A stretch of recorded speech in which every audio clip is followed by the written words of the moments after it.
Ahoy, landlubbers! It's me, your Captain Vasco speaking. Welcome to our third installment of Ghost Trick. It's really only the third. So much happens in this game. Let's see what we can do about a recap. So last week, we started... Oh, that's right, we had to stop the execution of Detective Jowd, prisoner D99. Once we did that, we had to stage a prison break in the pitch black where all of the prison guards had night vision goggles and extrasensory perception, which was difficult. But luckily the game intended for us to cheat the laws of physics, which eventually, through much frustration, let us complete that incredibly long task. From there, we learned that the Minister of Justice, who had been pushing for the execution of Detective Jowd, had been blackmailed? I think it technically counts as blackmail. No, it's probably closer to extortion? No, extortion is always money? God, why is it so hard to keep those straight? Listen, someone claimed that they had kidnapped his daughter and insisted that he push through the execution of Detective Jowd. We're still not entirely sure why, but I have a sense that we'll continue to investigate that. But as we began to investigate that, what we learned is they hadn't actually kidnapped his daughter. They had instead kidnapped Lynn's, the detective who we've been working with for most of the evening during which this game takes place. Her roommate slash, like, surrogate younger sister, Camilla, the owner of Best Boy Missile. And she had been kidnapped and put in some truly bizarre trunk apparatus, which was being carried around so that she could calmly read a book and drink a juice while also still being kidnapped and transported from place to place. When we talked to her, we learned of the truth of the incident that got Jowd put in jail, which was just a real misfortunate happenstance. Camilla had tried to make a Rube Goldberg to greet her mother on her birthday, but some insidious, presumed ghostly force had changed the mechanisms of the Rube Goldberg to cause an antique gun hanging on the wall to shoot her mother dead for some truly baffling reason. In that, I don't know why we had that there in the first place. That just seemed like a bad idea. Since then, we managed to locate the Minister of Justice's daughter, have her call her father to prove that she's not kidnapped, and then learned a little bit of backstory about what we've truly been up against the whole time. That all of the prisoners who had been put in the special jail alongside Detective Jowd had been victims of some unknown, quote, manipulator. Again, presumed another spirit using powers of the dead, to manipulate people or change objects in a fashion similar to what we are capable of. And I think that covers, like, the broad strokes of all of our investigation up till this point. We still haven't managed to free Camilla, but we learned that she had been abducted in Temsek Park. And I realized that's such a weird name, Temsek Park, and I'm pretty sure that name is just chosen because it's the word kismet backwards, which is like a wink at the fact that it's just sort of a nexus of important things happening in the game, which I guess is kind of clever. But in addition to learning that's where she was kidnapped from, it's also where she left behind an important piece of evidence that can potentially exonerate Detective Jowd and help us find justice for him and hopefully everyone before we fade away as a spirit who's exhausted their hold on the world of the living by daybreak, as we've been told by our mentor Ray, the talking ghost lamp. But the very last thing that I think happened at the end of the last stream was that we got a call from Detective Lynn at that park, sort of indicating that something bad may have happened. So it sounds like that's where we're off to next, and the investigation shall continue. Let's hit the correct button. Look, I already moved me over here. I'm proud of me for thinking ahead a little bit. My brain is not working very good right now. My life is bad, but Ghost Trick Phantom Detective is great. So let's play. I think I not These are probably still functionally the same, huh? Also, hello to Critchwitch. Welcome to the start of a stream. It is rare. I'm not sure that I immediately recall any instance of that. But welcome. And I hope that you're excited, because I'm pretty excited. Thanks, Letters. I'm a big fan of this shirt, too. The big fist bump, Big Hero 6 Baymax combo. I hope we're doing well, Letters. For whatever it's worth, I think this is a game that you would like. We are working in the later half of the game, but I don't know if you've caught any of it or if you're familiar with Ghost Trick, but I'm a big fan. Now it's time for me to pretend like I can do voice acting for like a whole bunch of characters. Good luck to me. People showing up just in time. Hello, Demolition. Hello, Ditto. Let's do it. See, Temsic, it's Kismet backwards, I think. I think that's how you spell Kismet. It's not a word I use all that often, but I think that's what we're doing here. Temsic Park, the site of the little lady Camilla's abduction tonight, and the place where an important piece of evidence, the music box, was hidden. I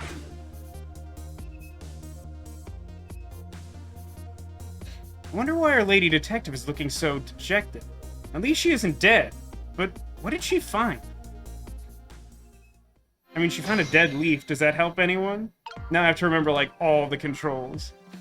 So just as a refresher, I know we got a couple people here who maybe haven't seen a ton of the game.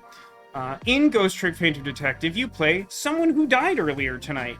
And as a result, you can toggle back and forth between the world of the living and the world of the dead. You can sort of reach your spirit tendrils around to, like, interact with various objects and perform ghost tricks by manipulating them. You can also transport through telephone lines, because that's just a thing ghosts can do, obviously. Huh? What's he doing here? It's the weird chef from the chicken kitchen. Oh, that was... The world will not end if the food delivery is a little late. A little late? It's already ice cold. Trick? I guess I'm just waiting for his hat to swing by. It's weird that it knocked me out of the spirit world. Now I'm in the swing. Oh, let me swing harder.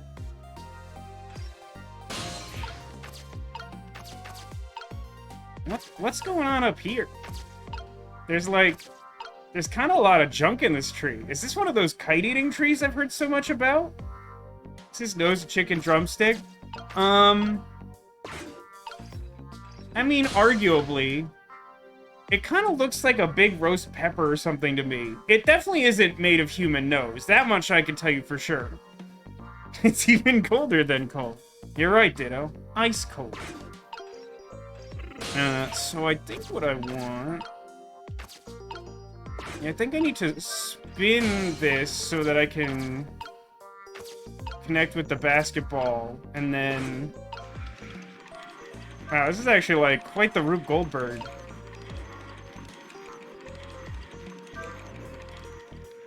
Wait, why can I not... Oh, I can just reach that from there. I got thrown because I thought what I needed to do was tilt the seesaw and immediately switch to the ball so that I could ride the ball over to the other edge. But, like, when the ball's on the teeter end of the teeter-totter, I can apparently just reach it.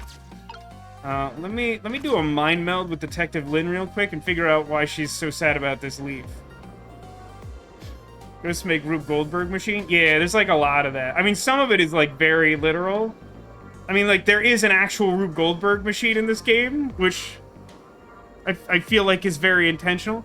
But, like, there's also stuff like last week we were in this office with, like, a couple of suits of armor, and we had to, like, knock some medicine, like, clean across the room. It involved, like, all these, like, we had to make, like, a lever and then, like, drop something on one end and, like, throw a globe on top of a sword so it would hit something when it swung. It's a wild ride. Oh, so there you are, Sissel. From your dejected expression, I gather you didn't find what you were looking for? Right, I can't find the music box anywhere. But I found something else instead. Something horrible. Horrible? What is it? There, in the grass. You'd better see for yourself.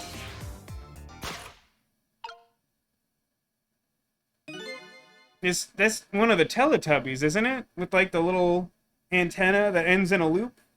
That's a Teletubby, right? Looks like a dead body. I nearly died when I saw it, even though I've died like 6 times tonight. I suppose now that we've found it, we can't just leave it there, can we? No, I suppose not. Let me just...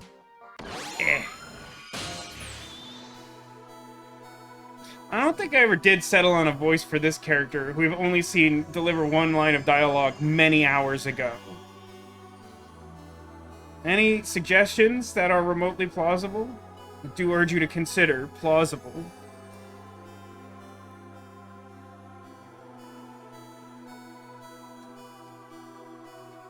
I'm fascinated by this concept, Neko. I know you've mentioned it before, but you have the Pokemon Halloween Advent Calendar, which, like, I get counting down to Halloween and being excited about it, but I am intrigued by the fact that someone made what is effectively a Halloween Advent Calendar. Airy and spacey. Okay, I think I could work with that, and that probably does fit the character to the best of my recollection about them. Stop the park from being turned into a housing site. Protect the park, the Rock of the Gods. You there! You're talking to me, aren't you? I have some leaflets for you. Leaflets I know you'll be very interested in. I urge you to peruse it thoroughly. Examine it in detail. Never mind that right now. Do you remember your name? My name. What does my name matter when there are more important things to worry about? Okay.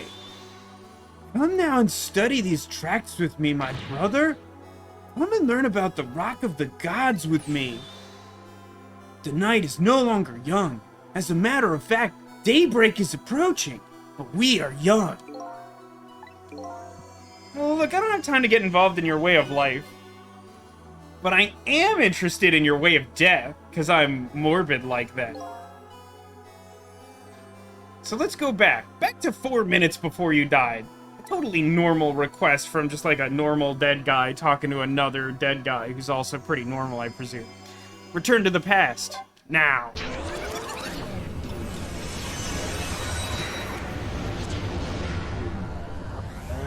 That joke is only for me always, and maybe ditto to a lesser extent, but I never tire of it. And so I made up my mind. I resolved to live here in this park and defend it. Okay, and what does that have to do with this Rock of the Gods you mentioned? You still don't appear to understand. It's written quite clearly in the 4th leaflet in great detail. Excuse me, but I have to use the restroom.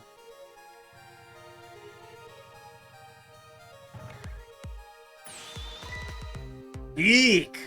Oh no, it's Camilla. On a completely separate screen. I'm coming! Just hold on! I'll be right there!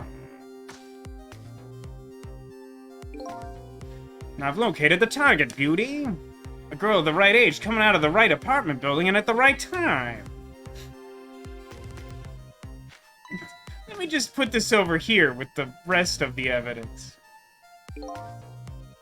Yes, my dear. I'll ever so gently nab her and come right back to your side.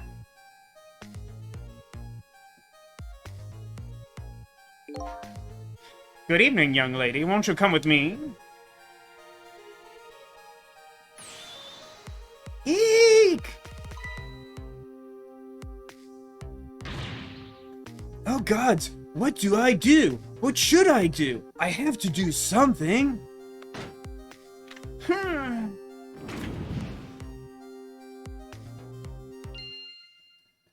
Rip. Nani? Well, that was new, wasn't it?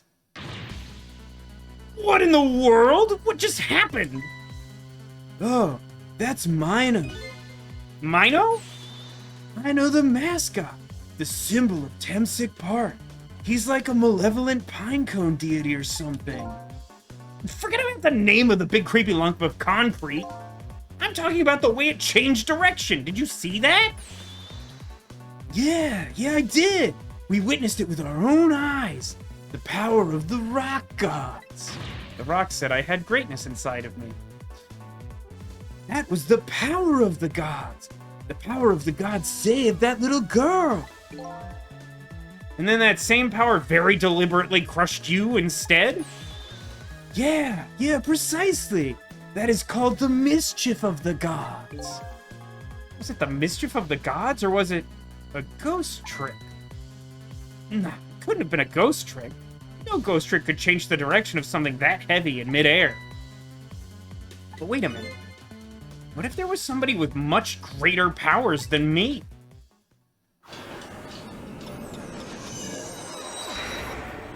Roll credits. Hey, Arcadius, welcome to the stream.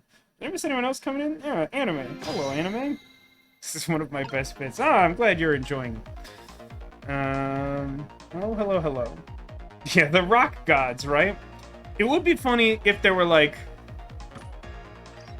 multiple people, like, interacting with the rock gods, and they just had different interpretations of what kind of rock gods they were. Look at that! There's another flame besides mine!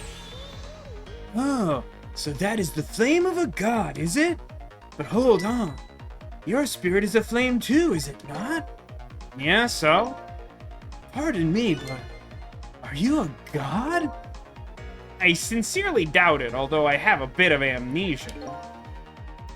At the last minute, that big lump of concrete made a huge swing to one side. It was probably that flame's doing? Who could it be?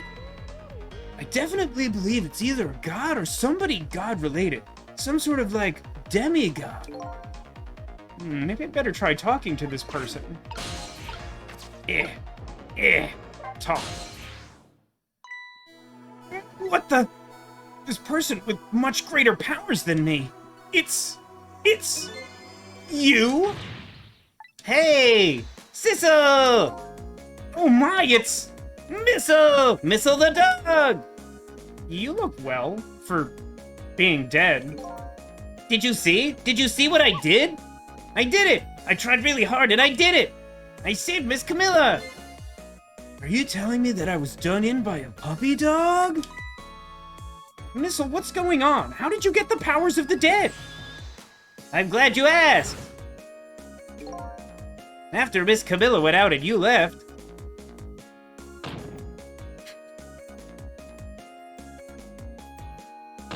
That is how we left him, isn't it? I worked like crazy to make my own path, and I did it!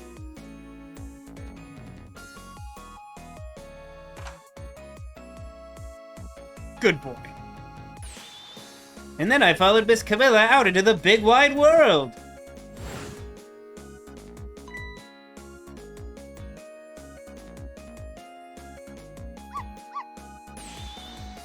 And then, here at this park, I found her at last. Yes, you guessed it, I barked. You bet I did, and I went running after her too.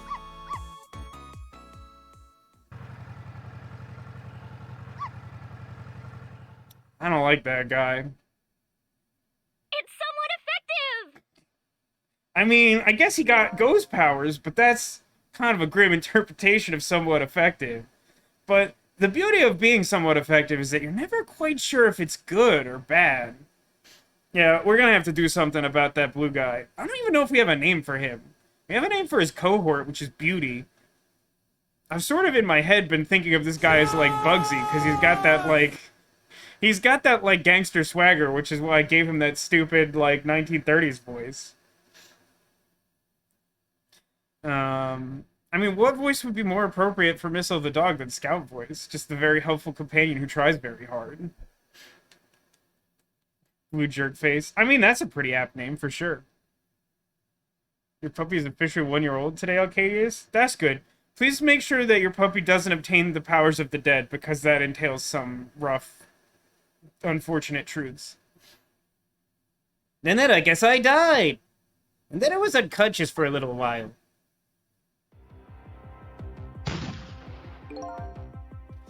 When I came to, it was all over. Poor Miss Camilla, crushed under that big scary lump.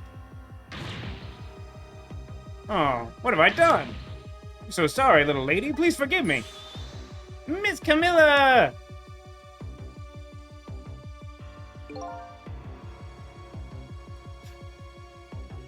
For Mrs. Ditto, his name is Dandy. That's fair. They may have called him that at some point. I feel like I may have just interpreted that as a description of him. I had to rescue Miss Camilla. It was up to me. I cried out from the depths of my heart, and then... I can't tell you how surprised I was, but I bet you understand, right? Better than probably anybody else could. And I remembered what you did for me, how you saved me. So, you went back, right? Back to 4 minutes before the little lady's death? You bet I did! Missile is, like, legitimately one of my favorite things about this game, and it's, like, not close. I just love that he's, like, this loyal dog companion who, like, gets rescued by, like, a sketchy ghost man, and then, like, understands that there's another way that he can help his, like, master, who he's just so deeply in love with, that when he finds himself dead again, he's like, I'm just going to gain superpowers and protect her! He's so good. Yes, my dear, I'll ever so gently nab her and come right back to your side.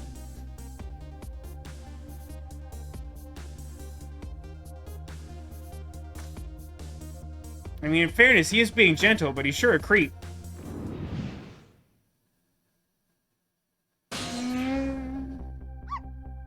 Now's my chance, I thought. I saw the core.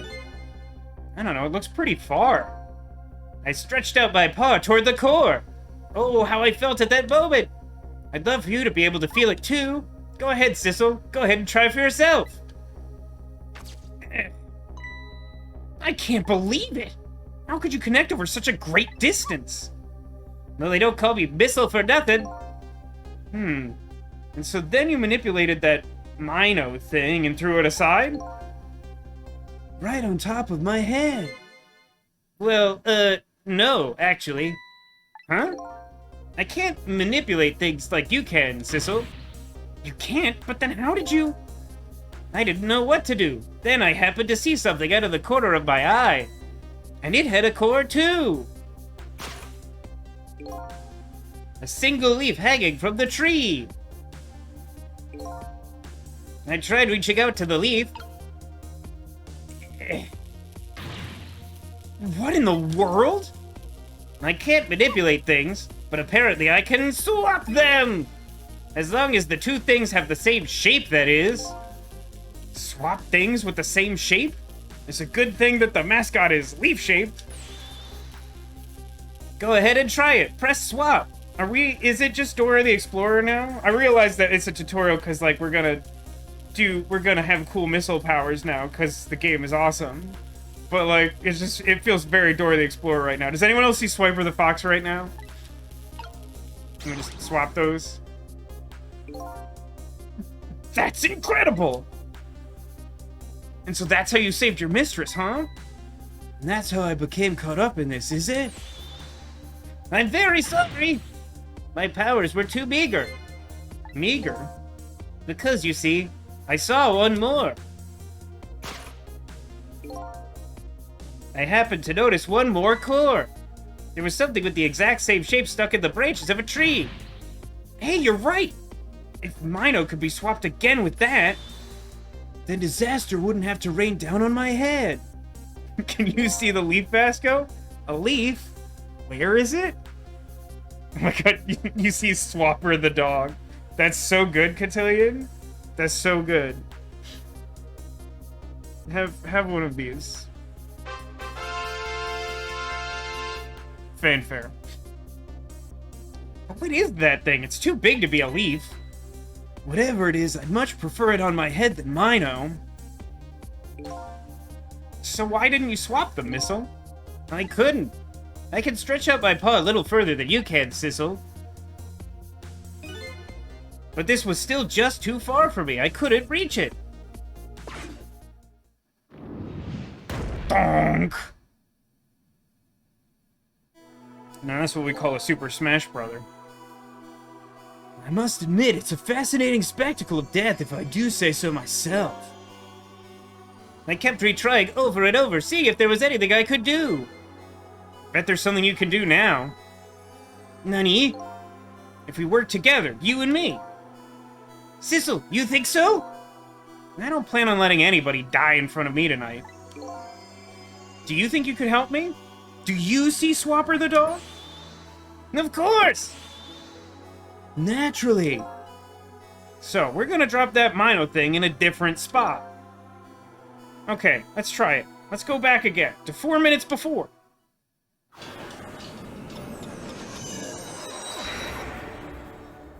This game rules, by the way. This game rules. Alright, let's get started. 4 minutes from now, you'll swap Mino with the leaf.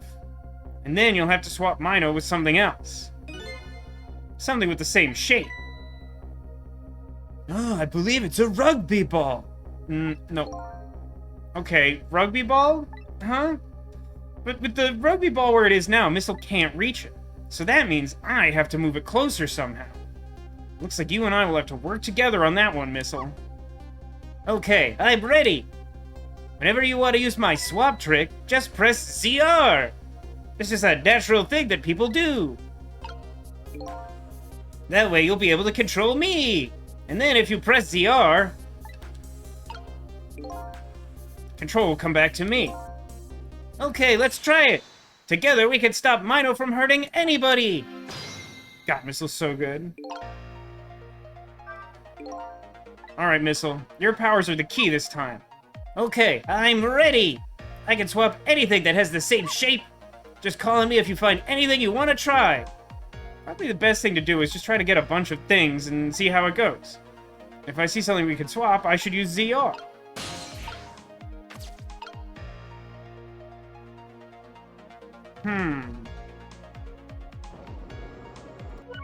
You know, I did forget that my starting point would disappear, and I may already have ruined this. Let's just casually forget that that happened 5 seconds ago.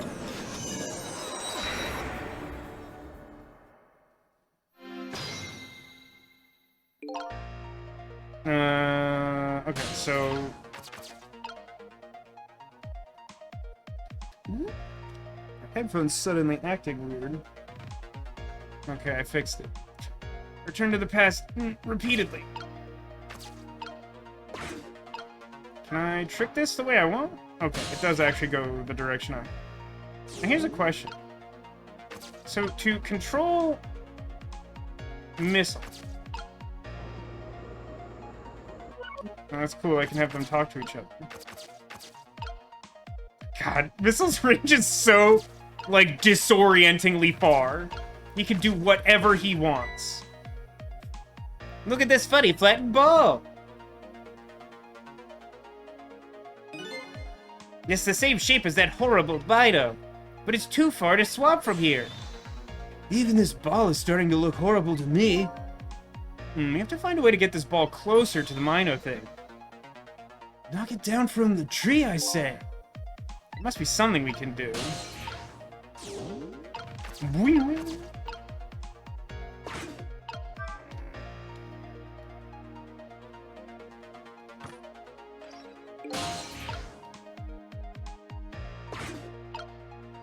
Wait a minute.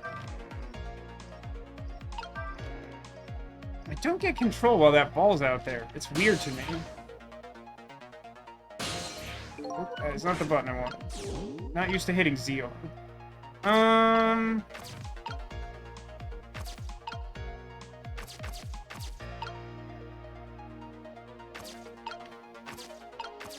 Feel as though...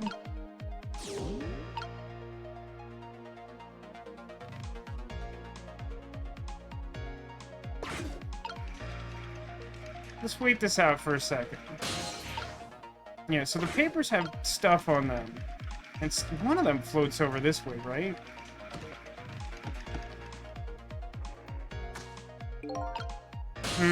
Okay. I see what I needed to do. I don't like it, but it seems to be the only way. All I have to do is get into the baseball and then wait, and then it'll send me up into the tree. Now, exactly what I do from there, unclear.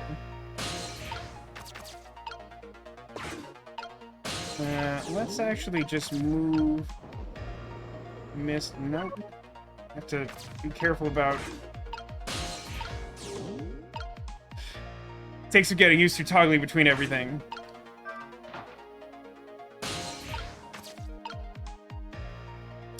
Ah. But what if? Nope. So I have to presumably go back to the real world and then swap? Where do I activate swap from?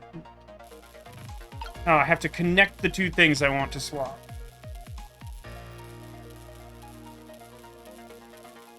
Can I...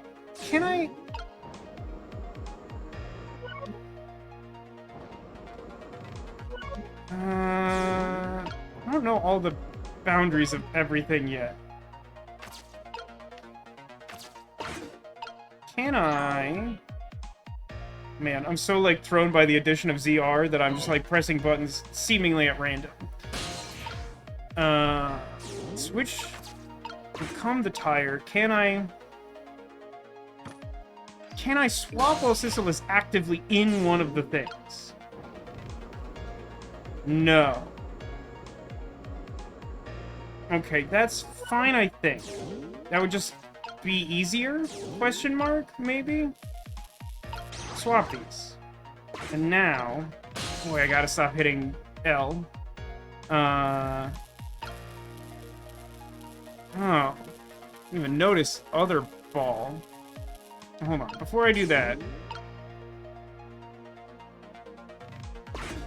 I probably do... God bless America. Just keep hitting buttons. All of a sudden, every shoulder button is online, and my brain cannot handle it right now. We probably need to switch these. I don't know why this would exist otherwise. And then, can I trouble you to get a little out of the way, just so...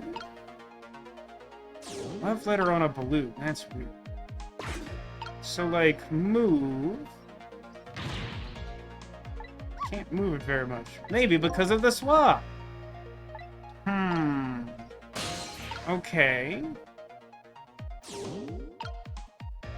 Clearly I have not grasped the full scope of what the game would like me to do here. Was it that the tire was keeping the thing from teetering? I didn't clock that, if true. You stay over here. Move this. That appears to be it. This leaves this here long enough for me to get on the ball, which gets me in the position. Now... Is it... Is whatever's on the left of the teeter-totter relevant to launching the thing? Unclear. We got this text before.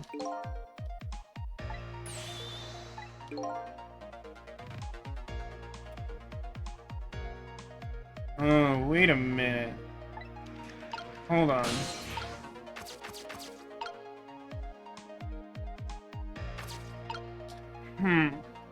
I wish I had paid more attention to the precise trajectory of the baseball. Because now what I'm wondering is it about getting Sissel up here, or is it about changing the baseball mid-flight into something big enough that it'll knock the football out of the tree? I don't think I have any way of knowing what trick would be available if Sissel possessed the football. I don't know why they call it a rugby ball. It seems to me like it's clearly an American football. Dino agrees he hated the control layout when they added missile. The buttons were always the inverse of what I expected them to be. It seems like that's what's happening to me. It doesn't feel like it's too many buttons, but somehow, yeah, I think it's closer to what you said, that they're just like not where I want them to be somehow. I mean, if it's a rugby ball, then a rugby ball is precisely the exact same thing as an American football. Which I don't know to be true. So...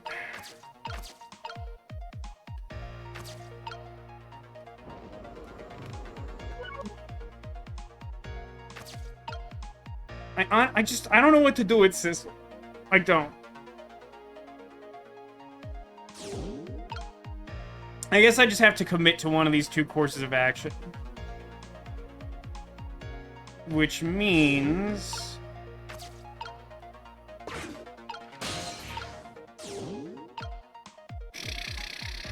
Man, Sissel's so flabby by comparison. I mean, look at this. This is nothing.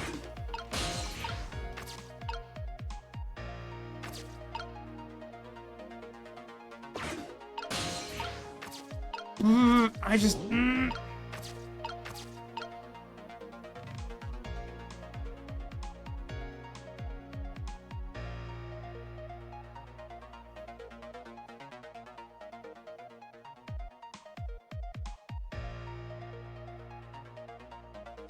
I think I want to move the tire back to the left and get the basketball inside the globe.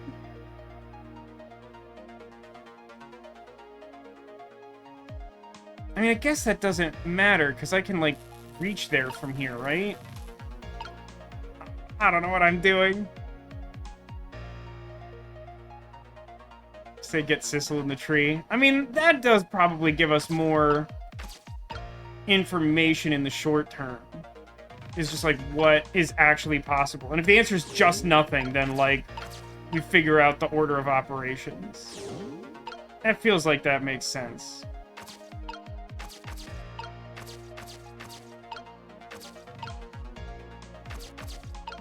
If only this umbrella was tire-shaped.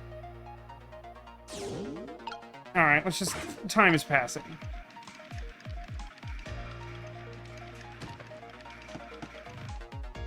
Nope. That's fair enough, but no. For some reason, I expected to have some amount of window to be able to become... to, like, shift to Ghost World. But that at least definitively rules that out. That's definitely not what we're doing.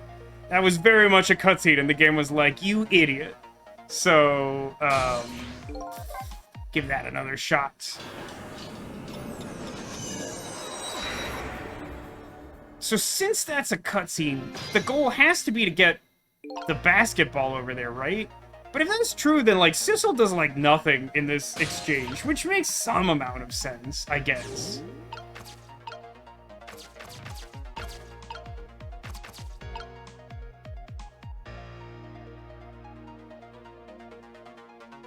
It seems odd, but I think I'm still committed to trying this. So you stay in the seesaw.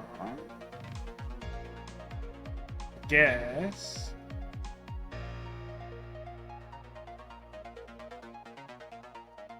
Let me just think about this real quick. If I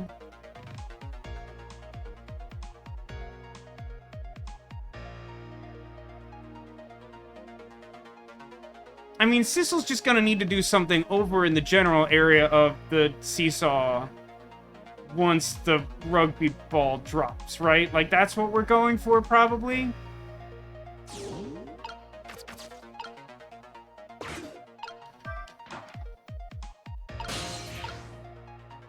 I mean, I guess you can stay there.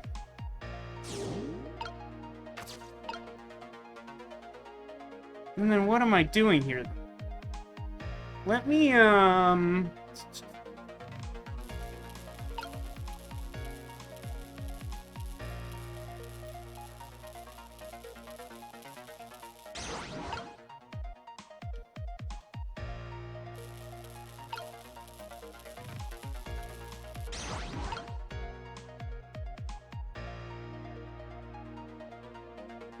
Let's just see what this does. Let's just see what this does. I can't quite work my way through all of this. This happens so quickly, my brain hasn't, like, picked up on the nuance of all of the things that happen over time. I mean, the game is like trying to intimidate me by continually reminding me that time is passing. So that's still not enough. But since I don't gain control, it can't be a matter of timing, right? Hold on a second. Give me whatever information this is. Don't have time to prepare. To stop him from running. As far as I can see, the only way to do that is use playground equipment. You know, the seesaw, the swing. Just one more piece of equipment. Okay. So the game has a different interpretation of what I should be doing, which this is not the first time that's happened. So if all I'm trying to do is slow him down, I'll take another look at the stuff on the right there, but I feel like that's out of bounds. I think it has to do with, like, just moving the tire onto the seesaw. Seems like that's probably what we're talking about. I mean, I'll start by setting that up, I guess. Although, if I do need to move Sissel over there, that's, like, a nuisance. Eh. Okay, if even Missile can't reach this far, it would be very difficult for Sissel to intervene before we got to here. So... no. Go to the bottom one.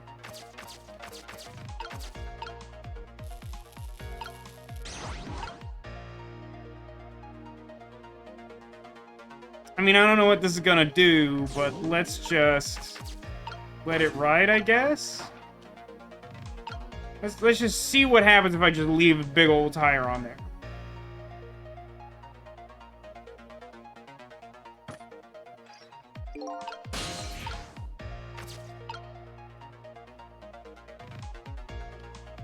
Alright, I still hate the fact that I can't screen jump. Screen extend as it goes.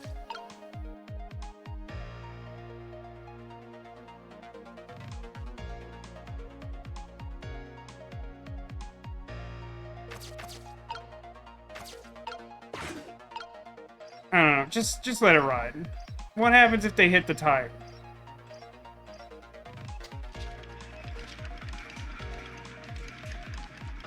Because I've already had the tire in the globe, and it didn't seem like that changed anything. This feels like this has to be... Really? Really? Really? Really? That's mystifying to me. I don't know how I'm supposed to intuit that, like, the massive tire can be so casually...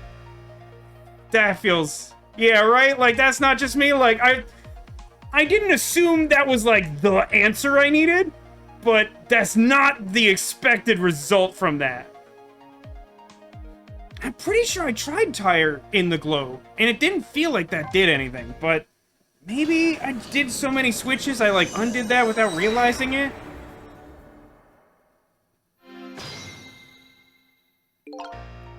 Because there did just feel like a lot of possibilities there. Switch. Just have to think really hard about switching every time. No. Can I not do this? There we go. So, like... Oh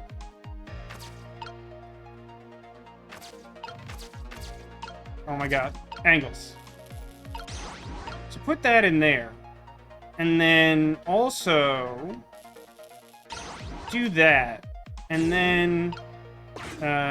dumpster lid. What did you call me? And then... do this. And then... just, like, hang out up here, I guess. And then you have to do this. That's a really annoying time for that to get involved. Wow, really? You tracked the real time of that during the cutscene I had no control over. That just feels rude to me, if I can be honest with you. So since I can't... Well, if this drops, am I somehow in position to get in the globe? No, right? Like, that shouldn't be any better. So since Sissel can't get in the globe, then it feels like this is as good as this is getting. I mean, what's vaguely funny about this is, like, the hippie afro character isn't even wearing shoes, so I couldn't, like, switch the boot with their shoes or something.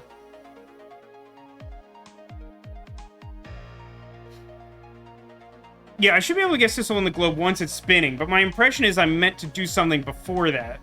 Because the game doesn't, like, it just, like, happens real fast if you don't.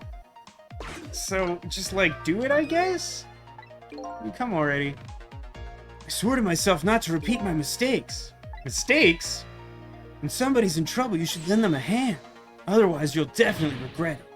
And now the recklessness of youth has taken over again, giving me lightning fast speed. I've been thinking. If we could stop this man from running, maybe he wouldn't get squished. It won't be easy to stop me once the recklessness of youth has taken over. Yeah, does not care about the tire, it seems. So then what? Something to do with the paper?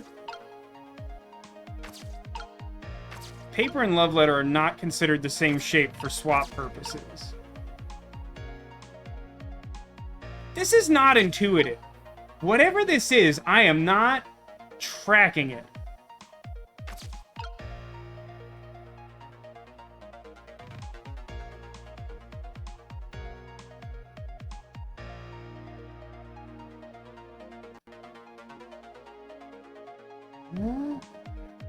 Man, I'm so... This is the most lost I think I've been playing this game.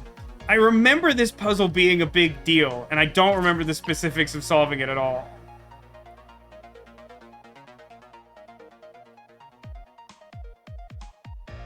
Am I somehow just wrong in that thing that acts like a cutscene? I just, like, if I press Ghost World really fast, I would have an interval to do something? I don't think that's true. But if it's not true, then how am I able to interact with anything in a meaningful way that matters at all?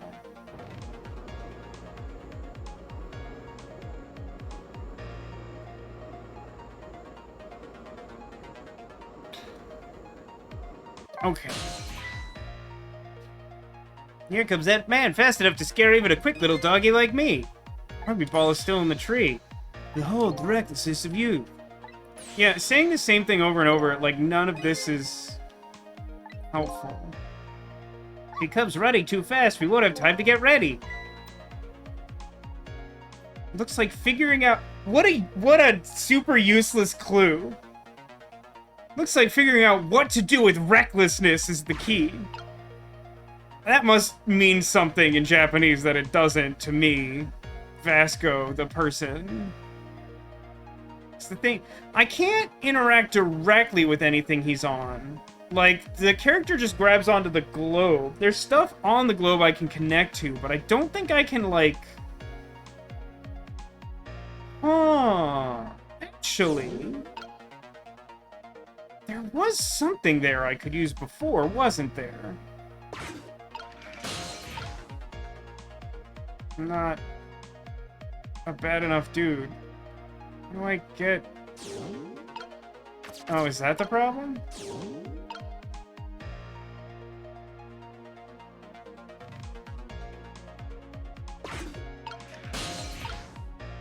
Why can I not reach that? If I could get Sissel into the globe, I might be able to grab the center and spin it faster and do question marks profit? Like, I don't know. The other thing that comes to mind that I'm not sure I have time to do would be to... This seems like an insane solution, so I feel like it's probably not it. But I could teeter the seesaw so that the baseball goes to one side, and then get the tire to switch to that spot? I don't know that that does anything, though.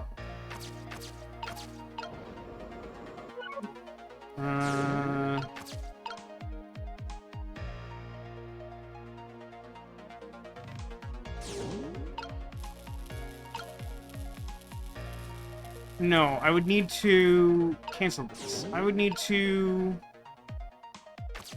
Wait, can I not undo this? I can't. No. Wait, I can do... From here, I can move it.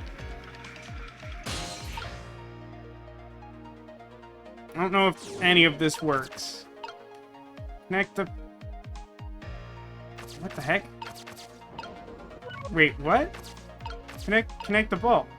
Connect the ball to the ball. Connect the ball to the ball? Hello? Hello? Oh, this is making me insane. Hold on. Stop that. For the love of God. Please stop. Oh my God. You just, like, refuse to connect in any of the ways that I want to. How would I... Oh my God. It's just horrible. Yeah, I mean, that doesn't reach to... Killing me. You're killing me here. You're killing me and I'm already dead. That's just, like, that's just bad form. It's bad manners. Literally what I was trying to do ages ago. That's, like, what I was trying to do the whole time. And it just kept being like, got it, seesaw. And I'm like, no. And then here we are, minutes later. Hey, Volpixie, welcome. I am incapable of whatever this is. This is gonna give me a really long night. This puzzle, this alone is gonna set me back really far. So... There's really nowhere for Sissel to go, huh? That's kind of a problem. He just don't reach, you know? Oh, there we go. Okay, maybe I can do maybe everything I want comes in a rocket can. No, hold on. Are you telling me these won't connect? They're both round. I defy you, game. Okay, fine. If you're gonna be like that, then back out and spin? Well, that seems to have been the intention, I guess. I really have no idea what the next step is, so I just have to let it ride.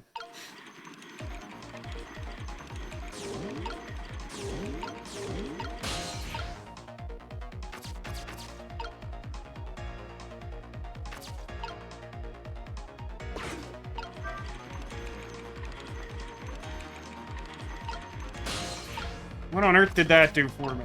What did that do?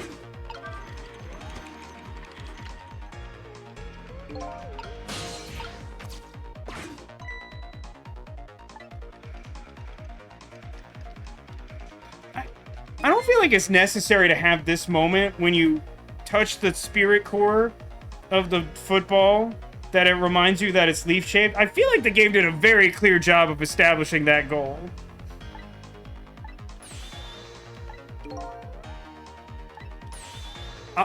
Listen, game, all I want in this moment is for you to tell me if there is a ghost trick when this dialogue ends. Could you not?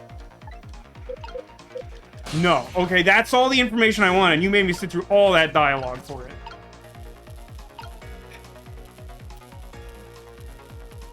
So... Hold on. What can I...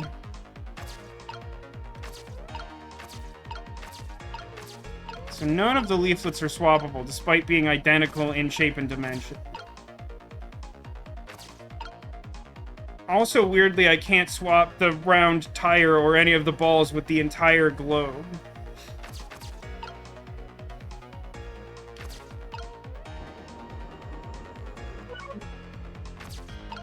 I just don't understand what the goal is.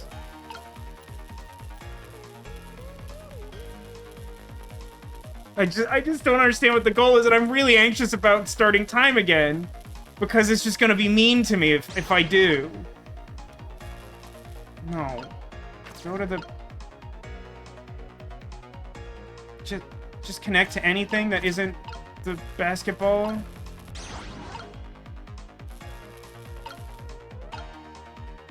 Oh, good grief.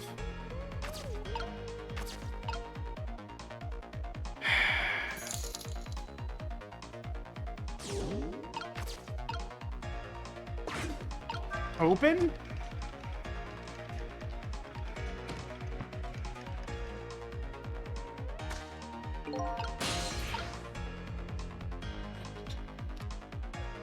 We're almost there.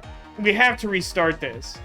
I think the goal is to move all the things in the tree so that the umbrella is open and upside down and catches one of the balls.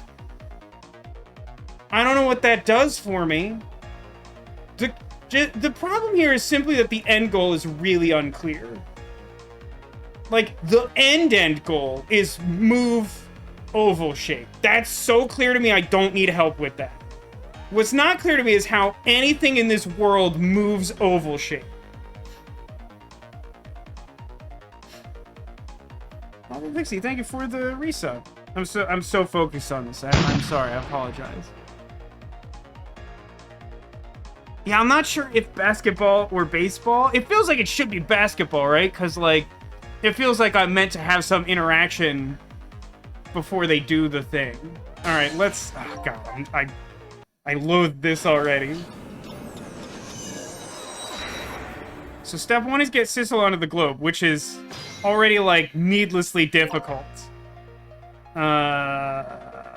Ghost World. Everything is, like, so linear and close together. It honestly...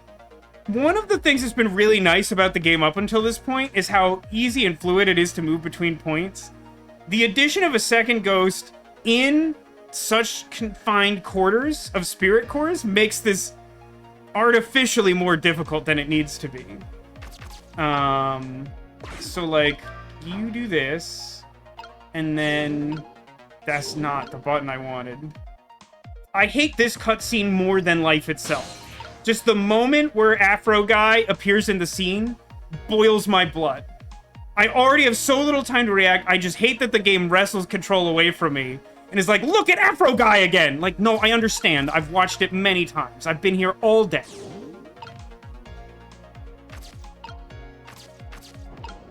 No, don't do that. So...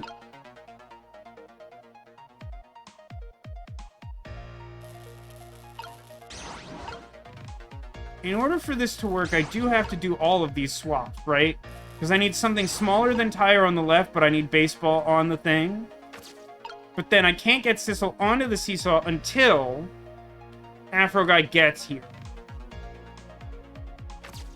And then I have to worry about the timing of the next uncontrollable cutscene. But in the meantime, Missile can... Hang out in a boot, I guess?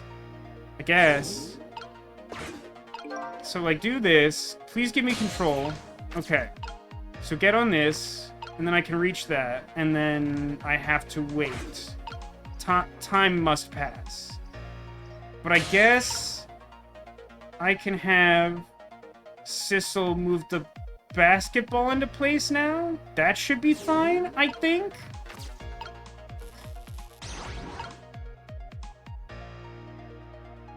I don't know, man. This is really stressful. I don't love it here. I was just goofing around. This guy is moving too fast. Meow. But, like, actually, here's the thing. Can this possibly be right if the game insisted I needed more time to set this up, and I already have... Oh, because I need to get... That's what I need. That's what I'm doing, done. I just sort of briefly forgot that there's, like, several more steps to this process.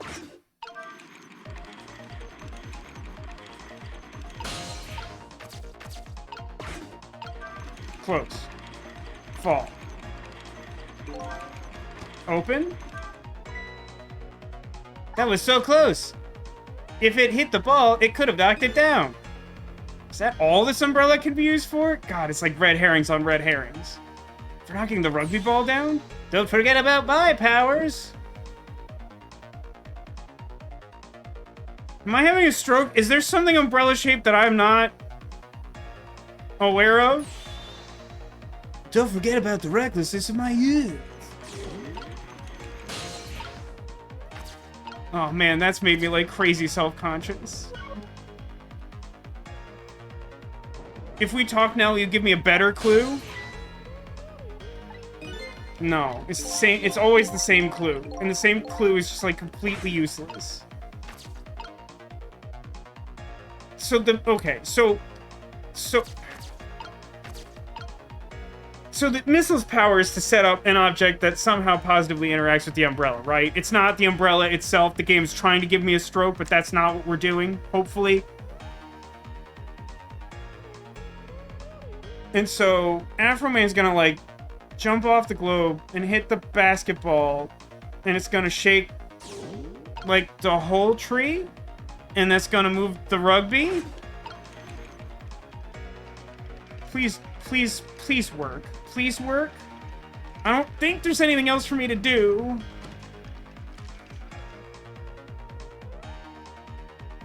Eat my shorts.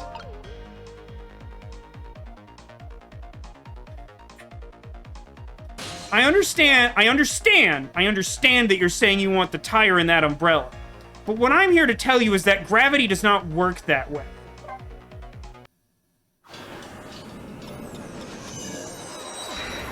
That isn't how the force of gravity works. I need you to understand that video game. Like, I'll play by your rules, but you know that you made that up and that's not how... Like, I understand that the seesaw is itself a lever, which can move a heavier object.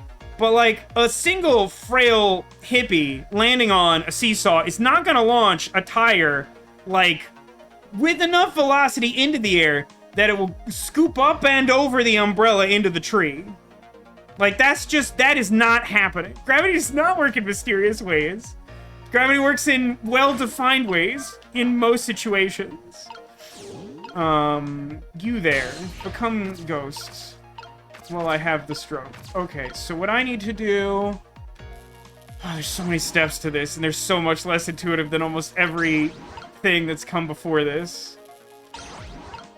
So that should be correct. Basketball on the left so it doesn't obstruct the leverage. And then...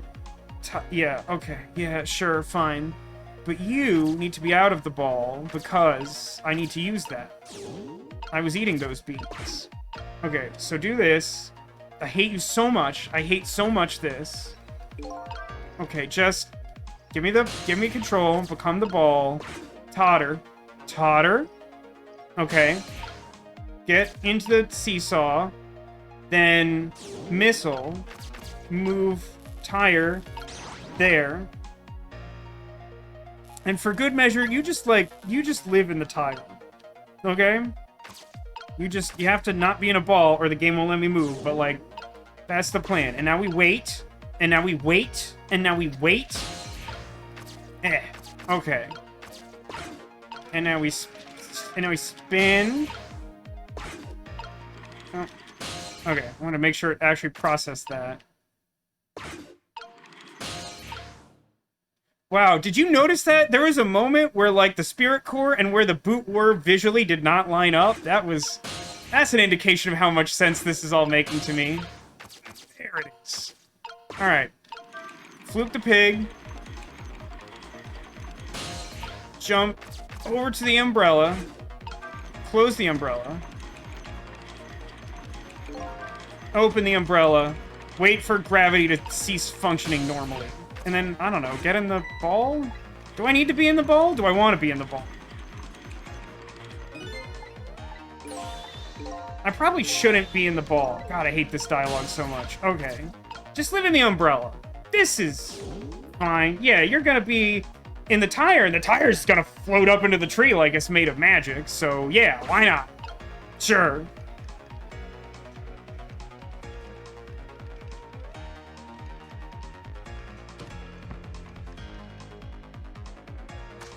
Now I want to die. Now there's too much stuff on me. I don't want to be around anymore. So was the baseball the whole time?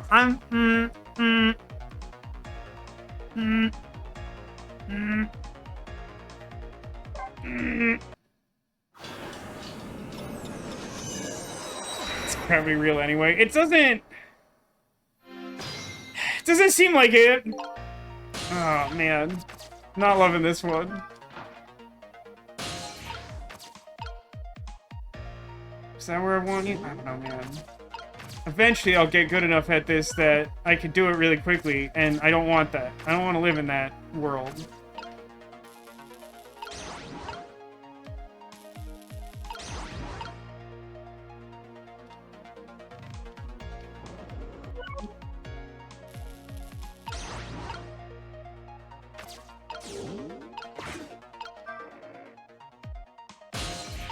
Aha, I got there before the cutscene. I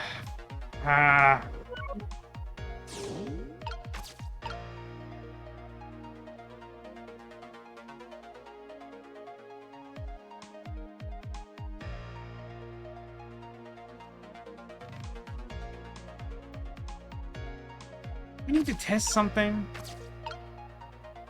No, because the umbrella's not there yet. I need... Okay, you hang out in the ball. I'm gonna skip all this dialogue again. For like the zillionth time. This is so unhelpful. This is not a feature. This is a bug. Okay, so you sit there, right? And you... Sorry, I lost control of the game for a minute. Yeah, I just need to get into the whirligig.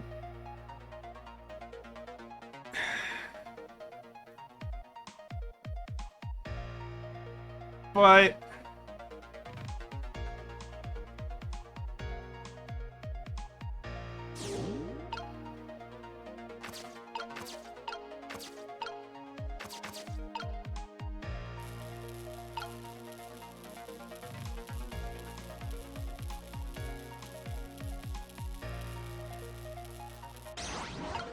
think... Oh my god.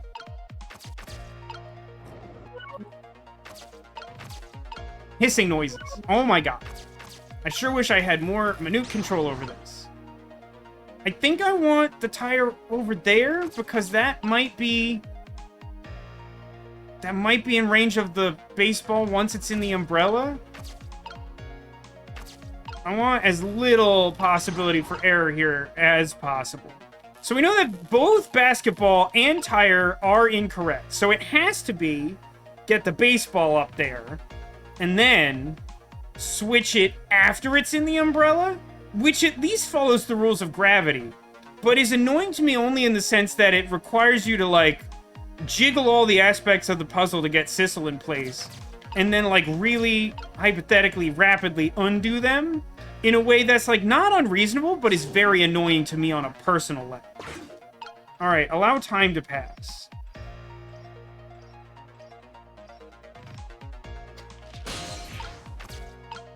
Great. Flip the sphere. Oh, stop that perfectly. That's an omen. Hopefully a good one. Move the lovelet. Move to the umbrella. Phase 1. Close umbrella. Open umbrella. And then switch. So you're gonna, like, launch me into that umbrella, right?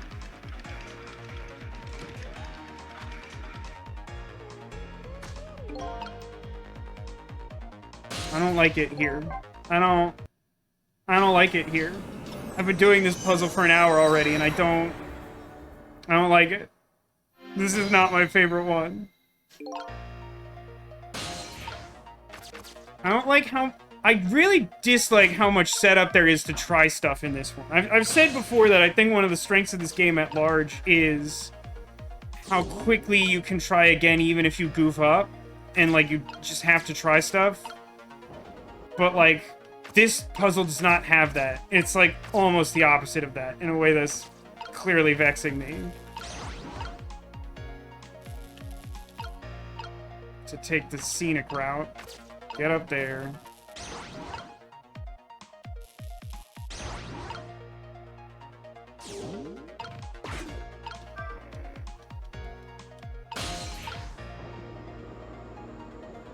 Oh, end me. Get out of there. That's not where you belong.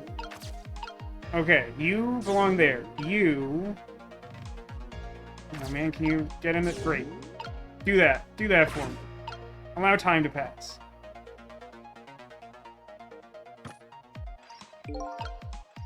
Actually, I can... You can go there, and you can...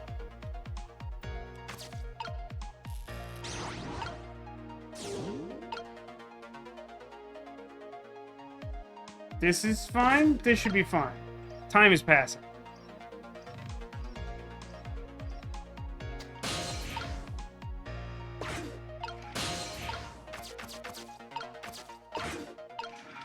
Spin. Spin! Get up there.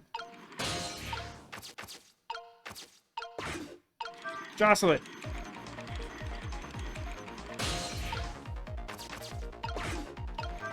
Close the umbrella. Open the umbrella. This should be fine, right? The basketball will land in the umbrella, and I'll... Oh, no, I have to move the tire. Hold on. Hold on. Somehow that worked out the way I wanted it to without having to think about it. Basketball, tire. Umbrella, open. Anger, full. Anger at max. Ready, go.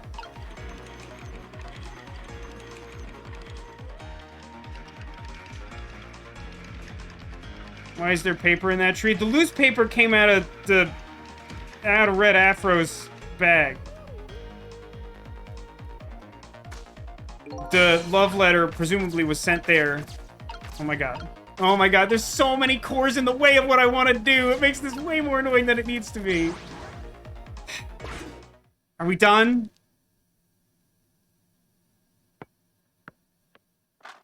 Nothing in this world has ever been more difficult than the last hour of my life. Nothing at all.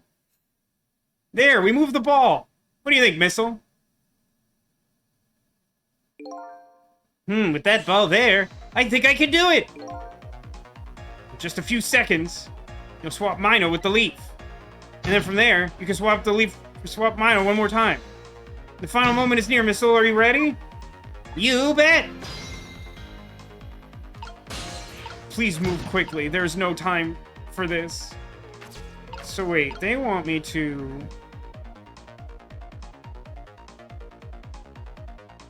I should have been paying more attention to that. They want me to switch Mino with the leaf and then Mino with the ball. Right? I have to do every step of that? Or do I only do the end step? Oh, I'm trying to remember how consistently these rules work. Because, like, when you revisit the past, if a ghost has already done a trick, that trick is still constant.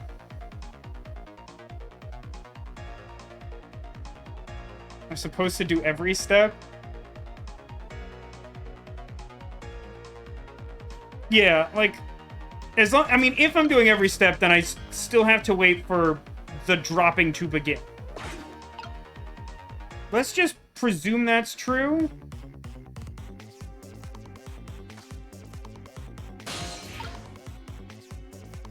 Why is it counting time till death? Isn't this time till death, like, starts counting? The death doesn't happen instantly. There's, like, a moment of...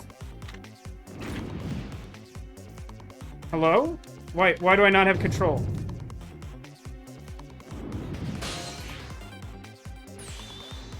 Watch me, Sissel! Here I go!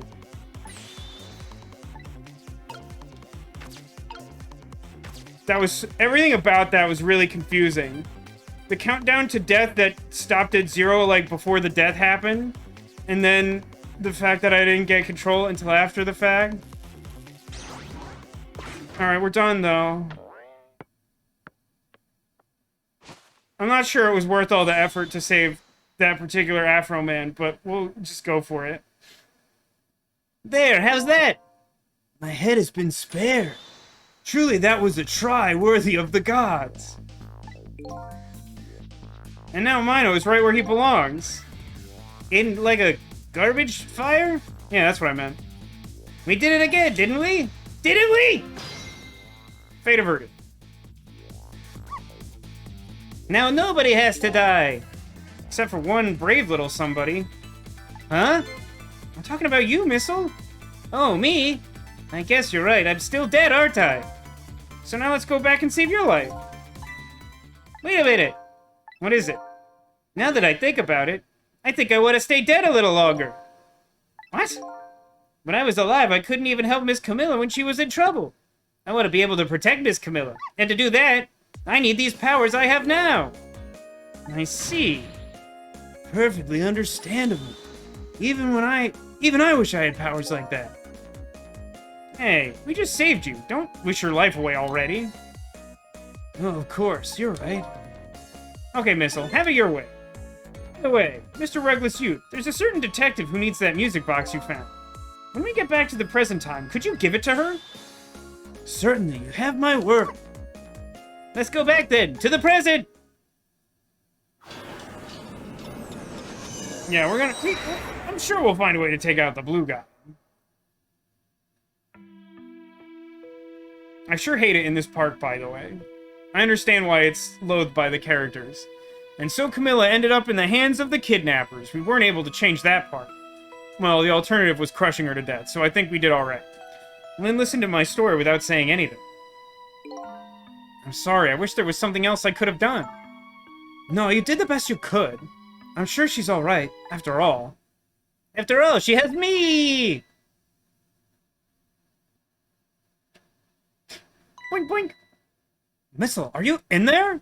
Wait, how does she already recognize Missile's voice? He's always been a dog before. And only as a ghost has he ever been able to communicate with humans. Why does she, like, recognize his ghost voice? Miss Lynn, leave Miss Camilla to me! I know I don't look like much right now because I'm a leaf, but I'm sure I can help her. Missile. Eek! Miss Lynn! Well, now we have to kill Lynn too, huh?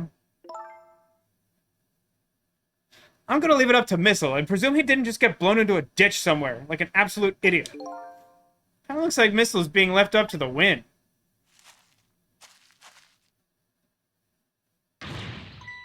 Ah. I have something to give you. Stop the park from being turned into a housing site. Protect the park, the Rock of the Gods. Aren't you forgetting your promise? Ah, pardon me, pardon me. My apologies. This is for you. Oh.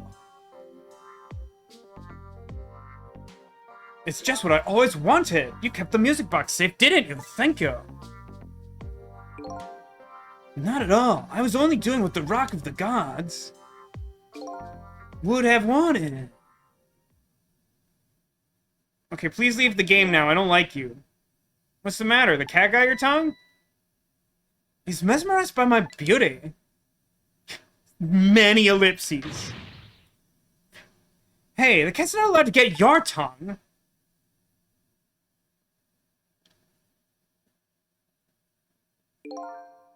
Excuse me, but are you?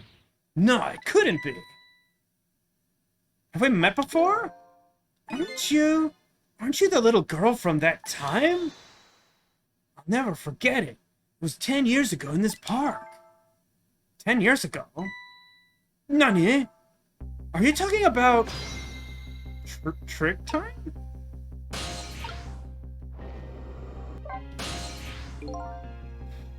Here in this park, the gods surely control fate. Today, 10 years from that day, we met once again. If that isn't the power of the gods, then what else is it? Could just be coincidence, but apparently you know our lady detective here. Could you tell us about it? What happened 10 years ago? Yeah, of course. I was actually just about to do that. What is this Rock of the Gods you're insisting to mention constantly? Don't you know? It's right there in front of us. This park is the elevator of the DL6 incident. Yeah, it 100% is. It completely is, and in no uncertain terms, it is exactly that. This one had the decency to take place at Kismet Park, though. Sorry, I mean Timsek Park. Legally distinct for some reason. Missile. Wait a minute, did you say Gods, but do you mean dogs? Of course I do not. Don't be silly. There is no time for ridiculous word games. You are standing just above the rock of the gods now. Take a good look at that monument. Monument? Rock of the Gods, Tamsic Park. The Rock of the Gods? The rock is buried in the ground right there. It's been there these 10 years. Ever since that day, it flew down from the heavens and showed us a miracle. A miracle? Hey, Haggis, welcome to the stream, and thank you for the 70 months resub. You're here, you're queer, and you're ready to trick some ghosts. Or turn ghosts into tricks? Or treats? I don't know anymore. Listen, if the last hour's taught me anything, I don't know. So this rock you've been talking about is a meteorite? Precisely. It dropped from the sky on that day 10 years ago. Yes, of course. Surely you know all about it. Me? That day I just happened to be passing through this park. I had no idea the day would change my destiny. The sun was going down, and through the gloom, I heard the scream of a little girl. It was like, eek, or whatever. Now just calm down and drop that weapon. Stay back. If you come any closer, I'll shoot him.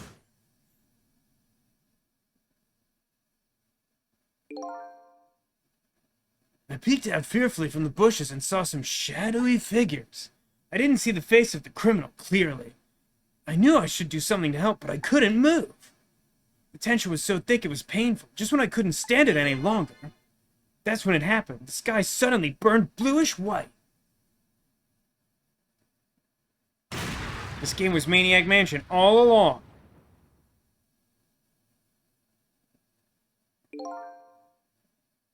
When it crashed into the ground, the meteorite gave off a shower of beautiful fragments. And then I saw it. One of those beautiful fragments pierced into the criminal's back.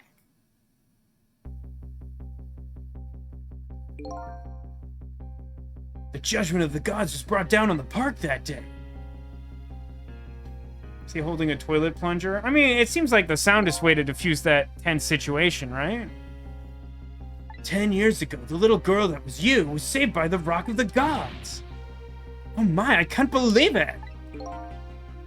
The Rock of the Gods was given the name Tamsic, and still today it lies sleeping deep within the park's earth. I never knew about this Tamsic. I always thought Detective John was the one who saved me. My whole career is a lie. You were very young then, and you passed out from the shock of being taken hostage. Of course you wouldn't remember. But that's funny. A huge incident like that should have caused quite a stir. It's strange you never heard of it, Lynn. It is, isn't it? But now that I think about it, I remember I didn't want to think about what happened. I avoided the news and I never came back to this park again. That's why I didn't know anything about it. The meteorite was named Tamsic after the name of the park that it fell in. And then the Rock of the Gods was forgotten. Now an awful thing is happening. They're talking about turning the park into a housing site. I'll never forget the miracle I witnessed on that day. So I've taken up residence in this park and am trying to appeal to the people. Protect the park, the Rock of the Gods. That is my mission. It's funny, he says, I think my brother and I played that game. Is it not some teenager breaking into a weird Professor Tentacle's home? Yes, that is indeed the game. Yeah, Maniac Mansion is a game I sometimes reference. It was important to me as a child, even though I was completely incapable of beating it. It's a weird, impossible game. And in it, yeah, like a meteor crashes into the Earth, and a scientist, like, takes it into his family's home. And then, like, the weird properties of the meteor start, like, warping all their behavior, and they, like, kidnap your friend. So a bunch of teenagers go and try to save her. And in the process, some of the many ways you can complete that game involve, like, confronting the weird scientist family. I see.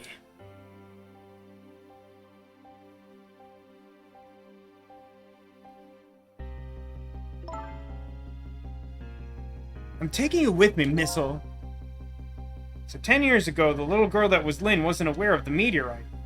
I get that, but Detective Jowd, on the other hand, there's no way he didn't know about this Temsint thing. And if he knew... And the man died. I took his life. What's that confession of his all about? The rocks of the gods that fell from the sky 10 years ago changed the destinies of many people's lives, like the ripples on a pond when a pebble's dropped in. With every answer I get, we learn about a new mystery. Will I be able to break the chain of mysteries before dawn? We're so doomed. It has taken me an hour and a half to complete the first of like 5 chapters that I needed to get done tonight. Anyhow, now that we have the evidence we need, we decided to meet up again at the minister's office. Besides, there are a few things I want to ask Detective Jowd. I both heard and read, I took his wife.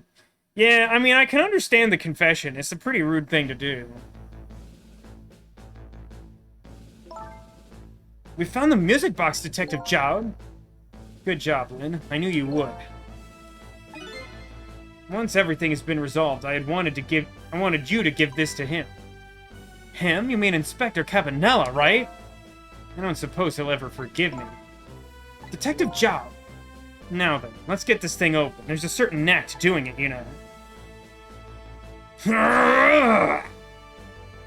See? It was a very nuanced trick called being beastly strong. He calls that a knack? It looks more like brute strength. Maybe don't play with the gun that killed your wife, dude. Here you are. Maybe don't look down the barrel of the gun that killed that guy's wife. You should find scorch marks on the grip. Scorch marks? When Camilla built her contraption, she used a special kind of string. It's a kind magicians use. It burns up in an instant and it disappears. Why would little Camilla use something like that? I don't know. Maybe because she's a detective's daughter. Not leaving any evidence behind and all that.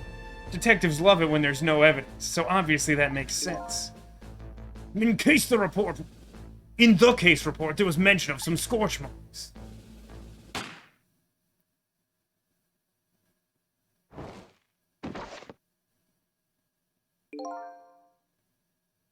When it happened, Camilla was watching from her hiding place. She saw the flame run to the gun, something she naturally didn't include in her design.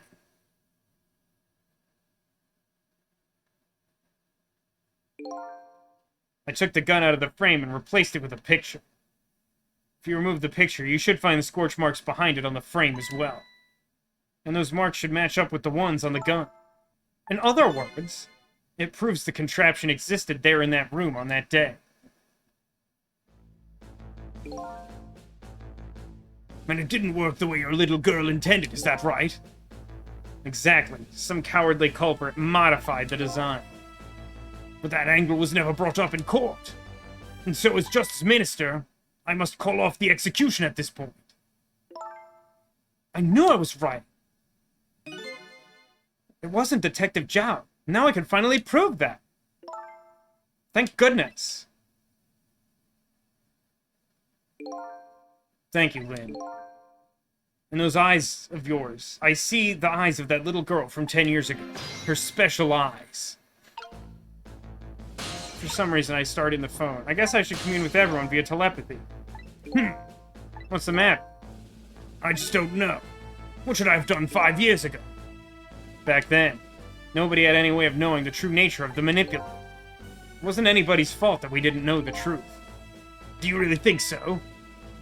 Of course. Besides, the important thing right now is deciding what to do next, am I right?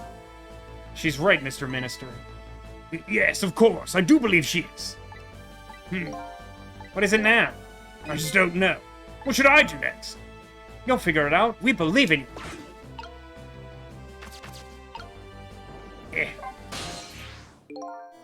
Sissel, if you hadn't come to my cell tonight, I would be gone by now without ever having known any of this. This is what I deserve. That's what I told myself these past 5 years. But things are different now. Thanks to you, my eyes have finally been opened. Tonight, I've come into contact with a lot of people's lives and got involved in their fates. The only reason I was doing it was to regain my own lost memory. But things are different now. We're connected to each other somehow. I just know it. And that's why I need to ask you a few more questions. This chapter doesn't end. Vasco will die on this street. In order to find the truth about us. Fair enough. Fire away. Sissel told me all about it, Detective Jowd. About the manipulator. Yes, and it looks like this manipulator really did a number on the minister, too. Roar! Please don't pick on the minister. If he dies again, I'm the one who has to save him. He is indeed bulletproof, and I know exactly what you mean by that, Cotillion. Plus 10 points. Sissel, do you think that's what happened to me, too? What are you talking about, Lynn? Wait, don't tell me. You were manipulated, too? There's always a part of me that just couldn't believe it. The image of the one who shot... Oh no, this is Sissel. You don't get an indicator of who's talking in the flashback. But now I see the possibility of a new explanation. But who is it, and why did they do it? Camilla's contraption. That contraption was a birthday surprise for Camilla's mother, right? That's right. Something's been bothering me about it. I feel like I know that device from somewhere. No surprise there. You lost your life once tonight because of that same machine. Right? I knew it! See, Detective Jowd? No, I'm afraid I don't see it all because I wasn't there and don't have context. I told Detective Jowd about it. Told him about seeing the exact same contraption tonight in a completely different place.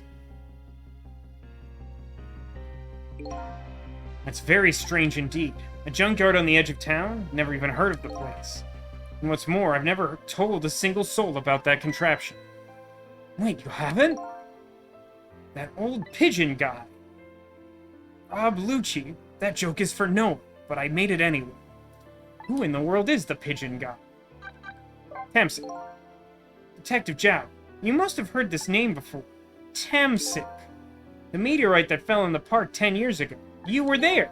And you were there, and, well, I wasn't there because I wasn't dead yet. So, you found out about that, did you? I hear that the meteorite saved Lynn's life. That's right. I couldn't do anything to help Lynn that day. But in that case, I don't get it. If that's true, doesn't it mean you didn't steal somebody's life away? What are you talking about? Detective Jowd, you told me that 10 years ago, the person who killed the perpetrator in the park was you. What? But it was that meteorite! Some weird hippie told me, and I believe him intrinsically. I wasn't lying. I stole that man's life away. No question about it. It was entirely my fault. I was just about to shoot him. I would have shot him in the next instant if the meteorite hadn't come. At that point, I was already a murderer. That's not true. That's not really how murder works. You were trying to save me. Lynn, I'm sorry, but I don't think that's really it. Huh? The truth for the 8th time. On that day 10 years ago, a different incident happened in another place. Another place? Yes, in the police headquarters interrogation room. The worst sort of incident. A suspect who was being questioned escaped. And then Pewter was like, "Oh, darn. Wow, I didn't know about that." I happened to be there in the detective division, so I joined the chase. Fortunately, or I guess unfortunately, I was able to track him down alone in the park. Oh, darn. That's the quote. Hold it right there. I fired a warning shot. I wanted to catch him bad.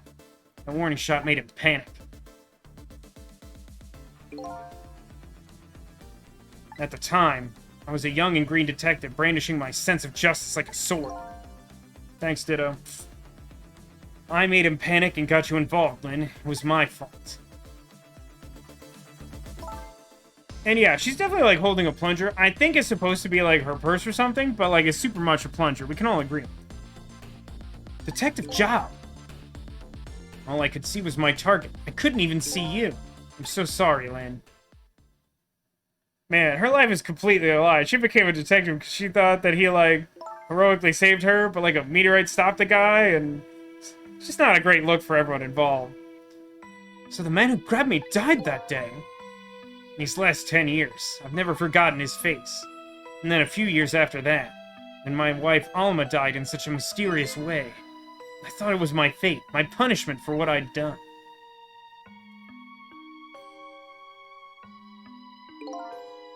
I painted pictures in my cell, nothing but portraits of people's faces. All of the faces of the many people I'd met in my life and didn't want to forget.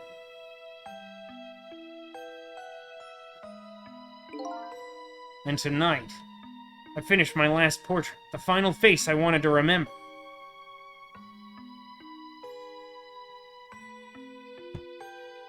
For dramatic effect, I stood in front of it for a long time. The final face, the face of the man in the park that day. Nani? Wait just 1 minute!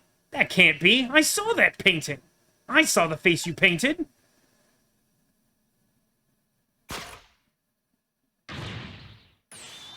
It was my face! Final face. I remember that game. Hey, yeah, I know the one. Are you telling me I was the man in the park that time? No! Actually, that's right. That face of yours is the face I saw 10 years ago. The face of the man whose life I stole. Of the man who was pronounced dead at the scene. But hold on, Detective Zhao, that can't be true. I just met Sissel tonight for the first time. He died right in front of me. By the way, the name that I know the man in that... The name that I know the man in the park that day by... Wow, I hate that sentence. That's a grossly constructed sentence. The man of that guy isn't Sissel. Nani again? From the first minute I laid eyes on you tonight, I've been wondering, who in the world is this guy?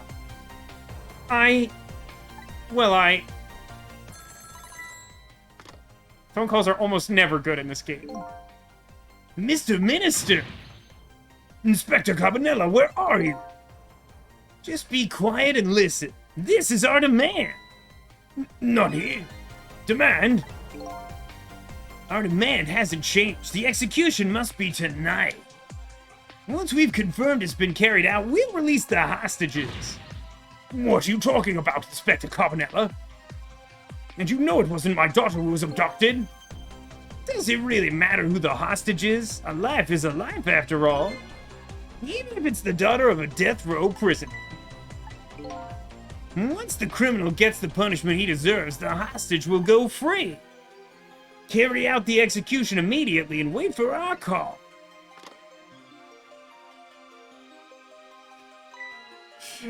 Castle says, the man was manning, the man that the man was talking said the man did something, the other man. That's more or less how my brain interpreted that sentence. I don't know if that was just me, or if you wrote that out, because that's roughly the experience you had trying to decipher that. Yeah, Buffalo. Malkovich. Sure. What is it, Minister? For some reason our telepathy didn't let us eavesdrop on that phone call. What in the world? What's going on? Inspector Cabanela! Deflation. That was also my experience. I have no idea what he was trying to say. The thing he was trying to say, and I don't know the most concise way to say this because it is a weird thought, but like, basically, I know the man whose face I saw in the park that day by another name. That's probably closer to a way a human being might understand that sentence, but it's just like, by the way, the name of the man that day, they man. It's just like, there's no way to read that sentence and not feel like you're losing your grip on your mind, which I already did by trying to solve that first puzzle, which somehow we're still in that chapter. The rock of the gods that fell from the sky 10 years ago twisted the fates of many people and started a chain of tragic events.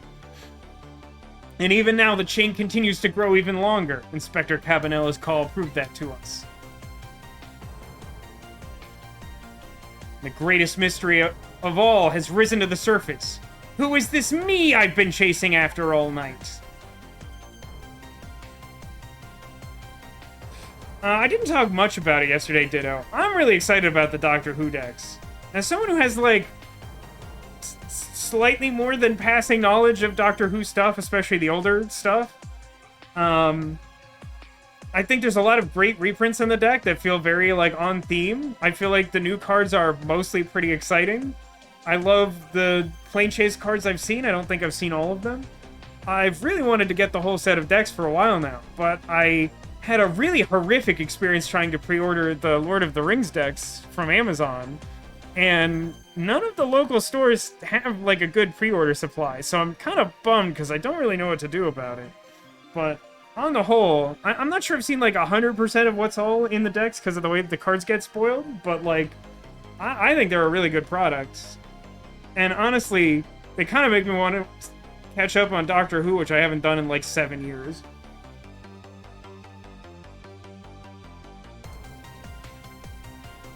I actually, like, looked into it a couple days ago, and none of the streaming services that I have access to allow for that, so... Who am I? I'm even further from knowing than when I started. I'm just like a guy. I'm just like a normal guy, like an innocent guy. I tried Card Kingdom? I mean, I'm sure I could get them from Card Kingdom, but, like, you pay kind of a premium to, like, have anything physical shipped from them. It might be worth the trouble to do that, but, like, it would not be the most efficient option. Well, matey, I do have a method of acquiring television booty that she may like. ER. I don't know anything about that, Haggis. I couldn't speak openly or honestly about that. Although, to be open and honest about that, I don't think I've done anything that even borders on that since, like, college.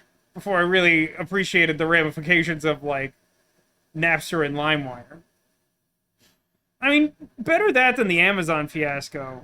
If I wait long enough, it's possible one of the stores nearby might have them in stock, but to be honest, I haven't even checked to see if I can get the, like, Elf Lord of the Rings deck that I kind of have use for. But, like, I don't know, man. I spent so much money this year. I, like, honestly shouldn't buy anything, but I do kind of want to get the Doctor Who decks, just because, like, they're not reprinting any of those anytime soon. And I'm, like, way more connected to that than Lord of the Rings. I know, sacrilege. We've been over this. Chapter 15. Blech. It says, I've seen about 1.5 episodes of the show and know about a 2-paragraph Wikipedia articles about the series. That said, I really like the stuff. Pre-ordered the villain deck. I like the adaptation of the, like, voting mechanic into, like, villainous choice. It's kind of clunky, but, like, the gameplay aspect of it is pretty cool. But, like, I did years ago have a friend who, like, had, like, I think, like, every physical release of old Doctor Who that ever existed and, like, curated on a regular basis, like, we should watch this serial in its entirety tonight. And, like, we'd all, like, order in dinner and watch them as, like, a big group. And it was, like, a really good time.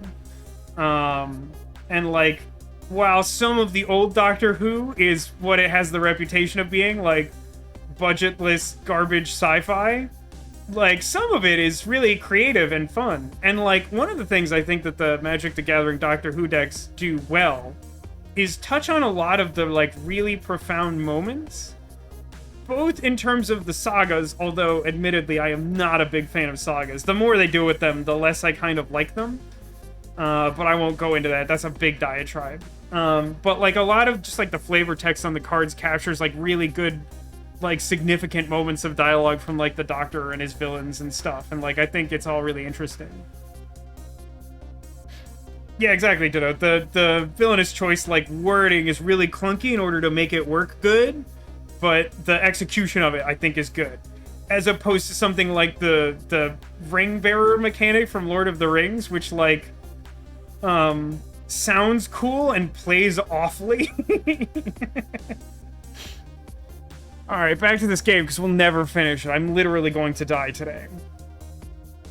10 years ago, a man named Sissel took a little girl named Lynn hostage, and then was killed by a meteorite fragment. Boy, that sure does summarize everything we've learned and sound insane at the same time. Tonight, a man named Sissel met a detective named Lynn at a junkyard on the edge of town, and was killed by a bullet. vote on a no dying stream. Unfortunately, it's not a villainous choice. I really kind of need to get this game done. So, like, unless the next mystery takes, like, an hour and a half and then it buys me an excuse to do a whole new stream. Sat and am at work here. But the scene I find waiting for me on the other end of the phone line feels like the final nail in the coffin of my lost memory.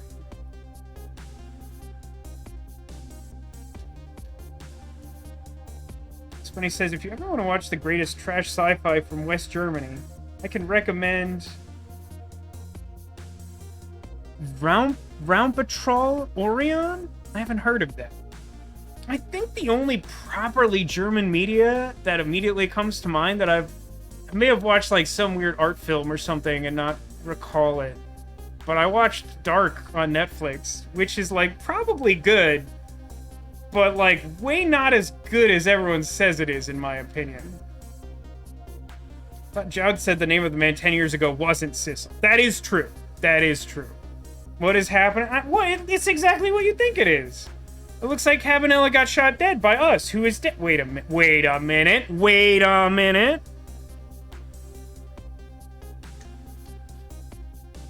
Yeah, I mean, for as much as I can speak on Doctor Who as a whole ditto, I really think that they nailed the flavor. I mean, like, there's a few, like, really deep cuts that, like, I couldn't tell you about, and certainly some of the more recent stuff. But, like, there's, like, a ton of stuff that I recognize. And I feel like they did a good job of translating. I see myself. I see a little silhouette of me pointing a gun at Inspector Cabanela.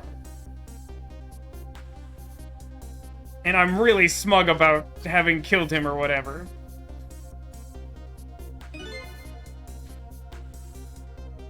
There you are, Commander Sith. Finally. Sissel, where have you been, my good man? We've been looking everywhere for you. A little unfinished business to take care of. Didn't think it would take this long. What about your people? They were sent out of their way to mess me... They sure went out of their way to mess me up. I say, I believe we were fulfilled. I believe we fulfilled every one of your conditions in our little deal. Man, I am fried. I cannot read a sentence to save my life. What right do you have to complain about anything outside of our bargain? We can talk about that when we get together. Smooches! This will be our last communication by telephone. We'll arrive in 1 hour. I look forward to seeing you, Sissel. Dawn is approaching. The darkness surrounding my own mystery is deep, but I know it's always darkest before the dawn. I don't know my name, but I sure know that idiom. Yes, we're nearing the final stages of our little deal, my good man. Yes, sir. All preparations are complete, sir. And we just had a report, sir. Lights have been spotted, sir. Have they now? By all means, let me have a look.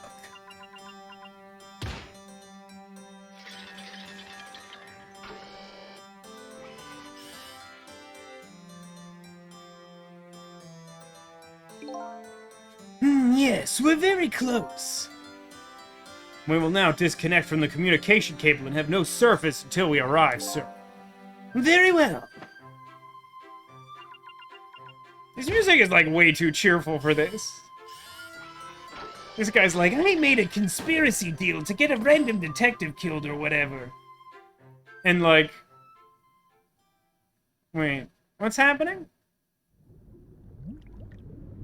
I didn't think we learned this early.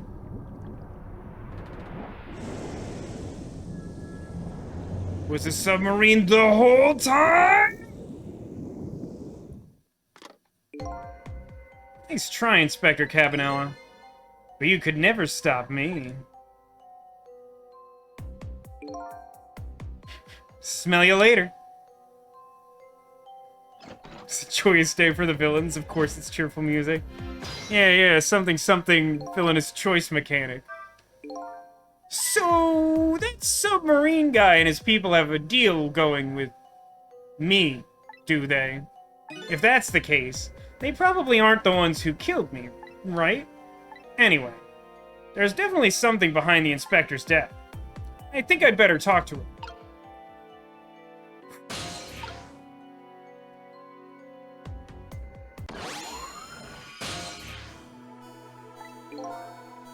Hey, do you think you could wake up for me?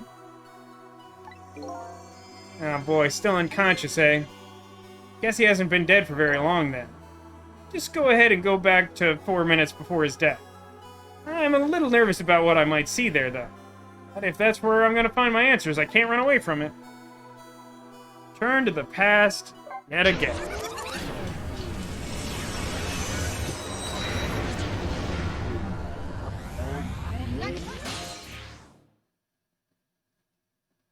$2:50 a.m., eh?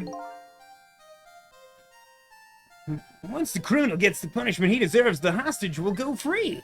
Carry out the execution immediately and wait for our call.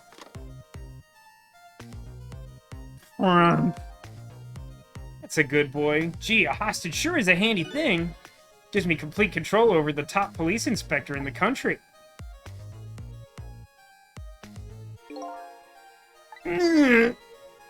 Oh, what's the matter? All those broken bones smart a bit? What's it like to feel pain? Does it make you feel alive? Does it make you feel good? Why are you doing this? Now, is that any kind of question for a top inspector to ask?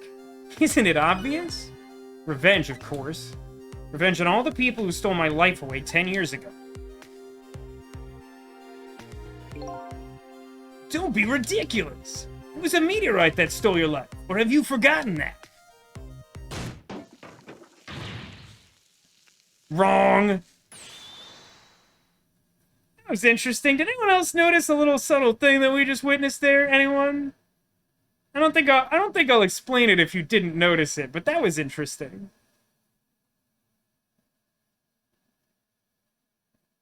Very well.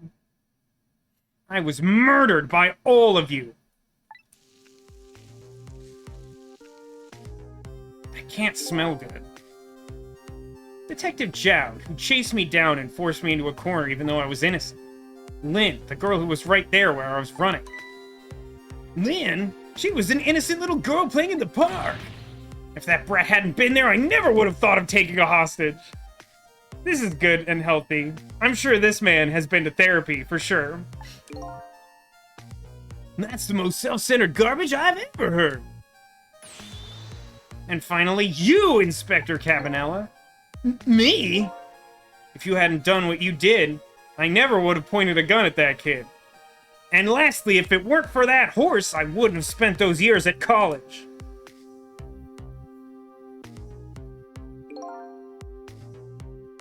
You were so proud of your spotless record.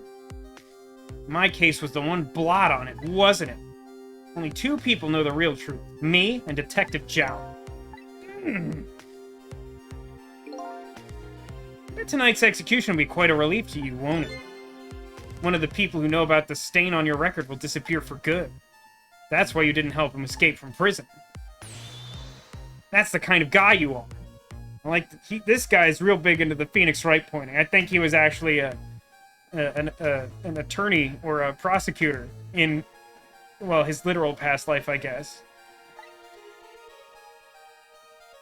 Ellipses!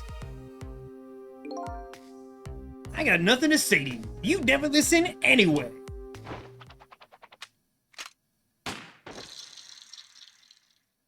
It's not how I thought that was gonna go. And yet... Oh yeah, it's definitely a Phoenix Wright point. I mean, there's even Phoenix Wright sound effects in this game. Like, this is just... this. By the way, he got better? Ye gods! Now then, Inspector. Time to make a big red stain on your spotless white coat. Well, that was interesting as well. This was another condition of my deal. To wipe out everybody who knew about Temsic.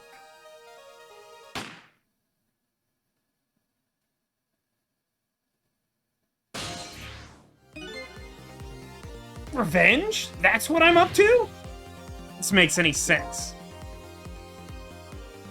I don't know who this is. Hey, man. Oh, there we go. Mind telling me what's going on? Inspector Cabanela! My head's spinning, baby! Am I to understand that Cabanela character who just got shot is me? Little old what? Yeah, that's right. And you're supposed to be the scoundrel there who just shot me. Well, I'm not, like, entirely clear on that, but at the same time, yeah, yes, correct. But you couldn't be, could you? Huh? After all, the guy in the red suit just walked out the door, right? So, who are you? I guess I just have to face it. I'm not that Sissel guy. I'm somebody who's searching for himself. That's why I'm here to save you. At the very least, you have information about that guy in red. Information I need. So you came on a rescue mission now, did you? Nothing like the sound of that? What an odd thing to say. Doesn't it feel more natural to be like, I like the sound of that? Nothing like the sound of a rescue mission to save me? Like that's, in all the world, that's the most exciting thing? A thing that implies you're already in jeopardy? Baby? Because there's a very important life here somewhere, a life valuable to this nation.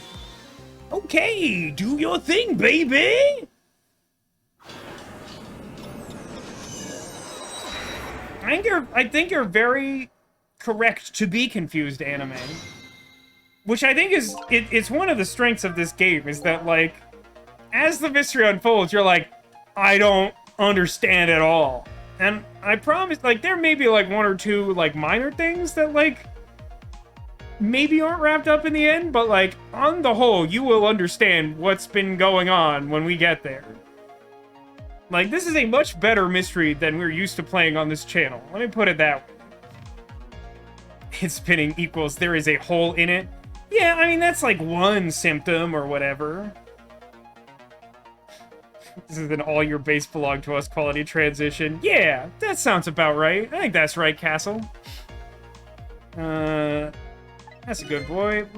I mean, we already did it. X. So, are you a manipulator too?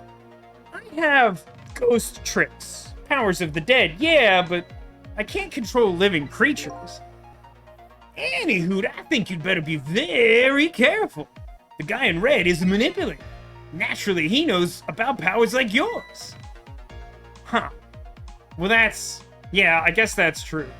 Also, it's pretty remarkable that Cavanella, like, maybe minutes after being dead, is cognizant enough to, like, remember that there is a manipulator, and that he is this guy, and that he understands the abilities that we have. Also, he just accepted the fact that he's gonna somehow be saved. Yeah, he seems like an easygoing guy when he's not, like, psychopathically trying to maintain his perfect record, or whatever.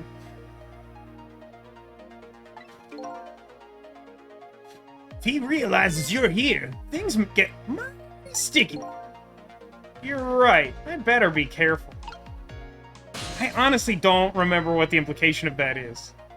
Look at him! There's that something emanating from his body. Is it really the sign of having special powers of the dead?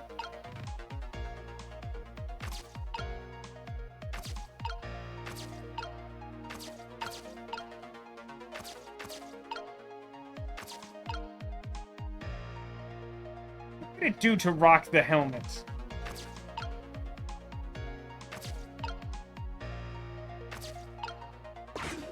I'm gonna close this lid. I don't know if that does anything, but I'm going to do it. That's just them talking. I never pay enough attention to know when.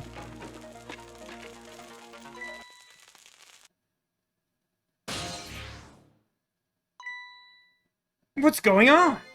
I've never seen the ghost world like this. So, you're here, are you? He sensed my presence. I noticed you. You think you can stop me, do you? I like that he turns directly to the camera. That's so, like, subtly unsettling. I don't know why you're wearing my face. Oh, gross, you can even tell that much, huh? That's really bad. But you might as well give up now. I control everything.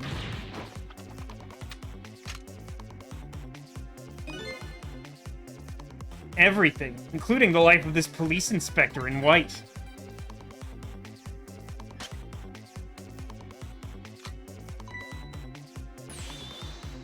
Wait, don't shoot! So the second he detects your presence, it just cuts off the rest of the scene. That makes sense. Who wouldn't notice what you just did?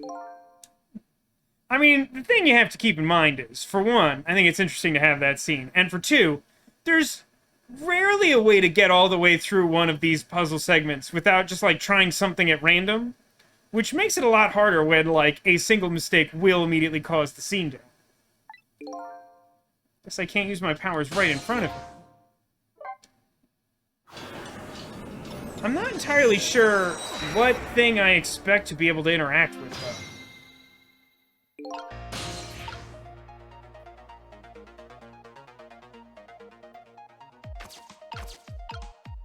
So the phone doesn't do anything when we're in the past unless someone in the past makes a phone call. So that can't be it.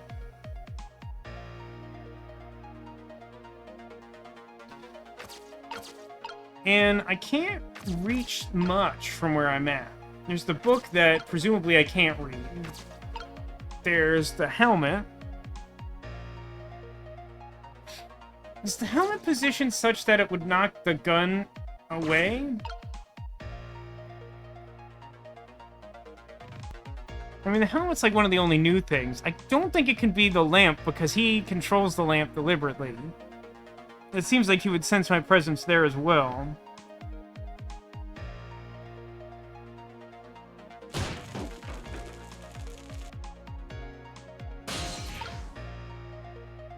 Or maybe I'm supposed to go down.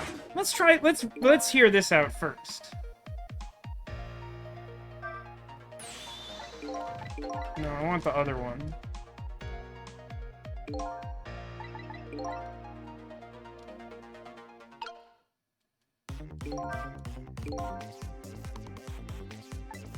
No, that's still just dialogue. Wasn't there one of those that was a thought bubble? The thought bubble is like a direction to go in.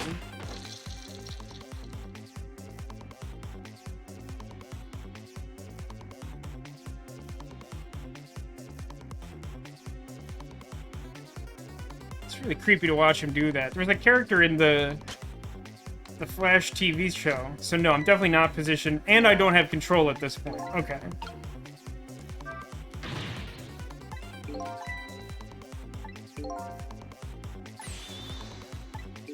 When in doubt, just keep moving. Alright.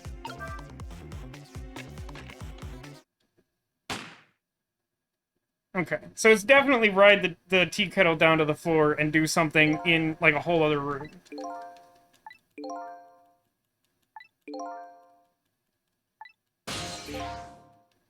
Rewind. Really was not letting me skip through that.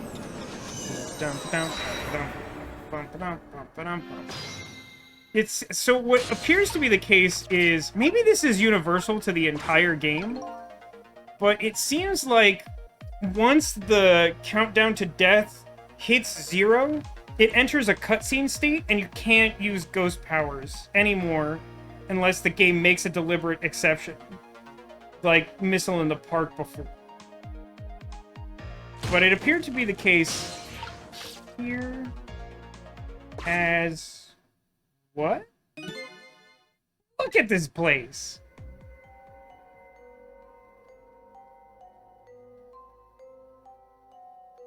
What in the world happened here? I think I'm starting to remember. Something bad happened here. And now, there's another death line hidden here. Another death? Metal Gear? Didn't I tell you from the start? Didn't I say there was a very important life valuable to the nation here? I thought you were talking about you. You are kind of a jerk. I'm just a crazy character in a white coat, baby! Of course, it is the pigeon! Come to think of it, where is that old pigeon guy? He probably, like, turned into a leopard or something. It happens all the time. Alright, move the hoist. That might as well happen.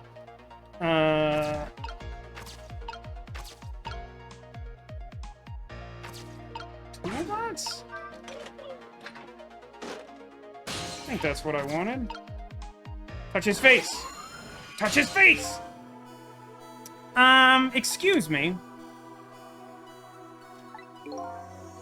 Are you awake?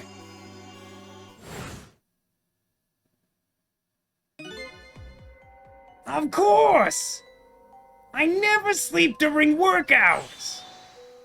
Professor, do you recognize me? There's only one crazy character in a white coat that I know of. He hasn't lost his memory. Not the type who likes losing things. But never mind that. Cabanella, this is quite a surprising guest you brought with you. Pretending like he didn't just blow up the place. Do you mean me? Oh, this is a different guy, and I'm his guest actually. Said he came to rescue us. Unlike you, my sharp friend, he still hasn't gotten his memory back. Pitiful. Aw, man. Anyway, now we'll be going back to 4 minutes before your death in order to change your fate. But aren't we already in the past, man? But we can go back even further. I've done it before. I still don't see a path to saving Inspector Cabanel. But if we go back further, maybe I'll find a lead. Return even further to the past now.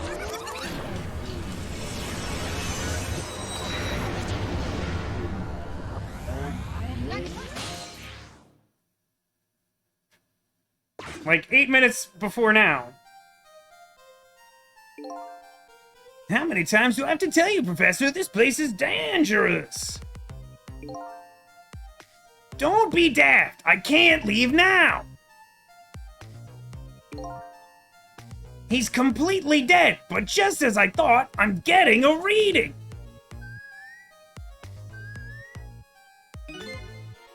This is the source of his powers. If I remove it... He's not dead, he's just not there. The true form of the manipulator isn't something you can detect, it's a spirit. Ridiculous. I'm a man of science, as you can see by my head pigeon. Sim, you have head pigeons. Go see the nurse. So, you figured it all out, huh?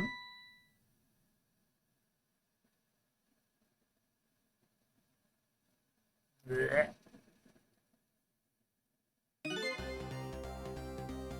Clever girl, Inspector Cabanella. So, it's really true? You're... I wasted a lot of time tonight because of you, Inspector.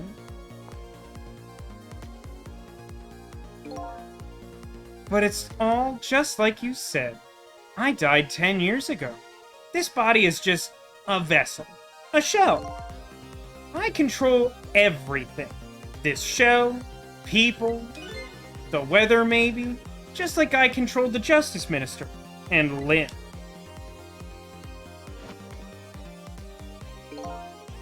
So it's true, you were manipulating my baby that time? You made her shoot your shell? But why? Why would you do a thing like that? Isn't it better to shoot your shot instead of your shell? To create conclusive evidence. You know, on that security tape. Now she's a murderer too. She'll suffer just like Zhao did. Now then, Professor. I'm afraid it's time for you to die. I don't have any grudge against you. I'm even grateful to you. Oh yeah? Why don't you let me live then? I'll be leaving this country forever tonight, but before I do, I need to erase all evidence that these powers of mine exist. Along with the contraption in this room.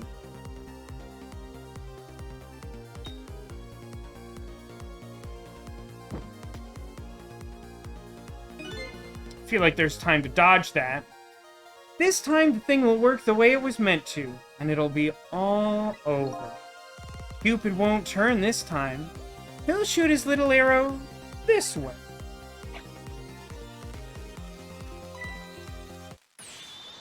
Professor, look out! I'm gonna have to object there because the original contraption was created by a little girl to surprise her mother on her birthday, and I'm really pretty sure that's not how it was originally supposed to work. Dynamite, eh? When the devil did he put that there? He planned it all out tonight. Having my baby shoot him, having a corpse disappear. His corpse disappeared? To be fair, the house exploding would be a great surprise. I mean, it would be a big surprise. Maybe in a very literal sense it would be a great surprise, as in, like, what a great big surprise! But, like, I wouldn't call it great like a good surprise, like a happy birthday surprise. That medical examiner, remember him? He was a complete and utter imposter. Of course, he was blue. He was on the payroll of the Blue Man Group. He said he was going to take the corpse back to the lab, but he'd already made a deal with the manipulator to meet him and give him back the body. But I wasn't gonna let that happen, baby.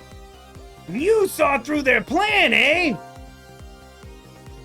And I noticed right away the medical examiner didn't know the first thing about examining a body. I knew it was a fake, and I tracked him down and bought him off. Bought him off? I had him smuggle the corpse into this room. And I thought we could find the source of his powers. Of course, never in my wildest dreams did I think his abilities were powers of the dead. Anyway, there isn't much time. He's leaving the country before dawn. And I'm gonna follow him, of course, after I save the two of you. But something's been nagging at the back of my mind. Before I died, did I leave the oven on? I remember what Ray said to me tonight. He said that spirits cease to exist when the day breaks. But if that's true, how could a spirit from 10 years ago still be here? No time for thinking now, baby. Action is the name of the game. Actually, it's Ghost Trick: Phantom Detective. Work your magic and take us back even further into the past.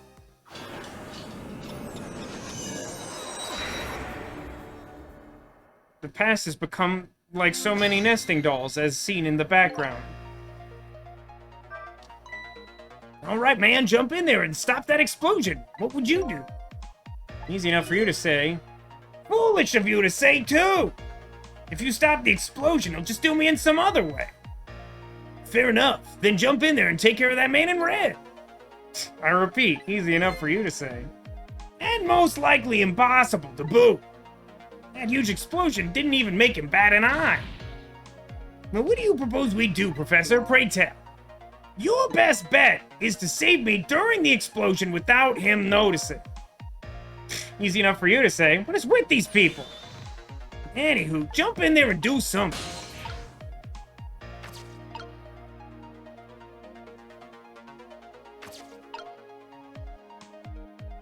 I mean, would it be possible to just open the trap door? Is it as simple as that? I should pay attention to, like, when it's possible to go anywhere else. Didn't I used to be able to spin the balance toy? Now it's examine? That seems like not useful. And if I can't move it... Well, at some point, he spins it, right? But I still don't think it would be in range of the winch, which is really my only course of action to do anything to the left of the screen. I think I'm just supposed to do the trapdoor. Let's just let it play out. I'm glad you like Professor Gilbert Godfrey.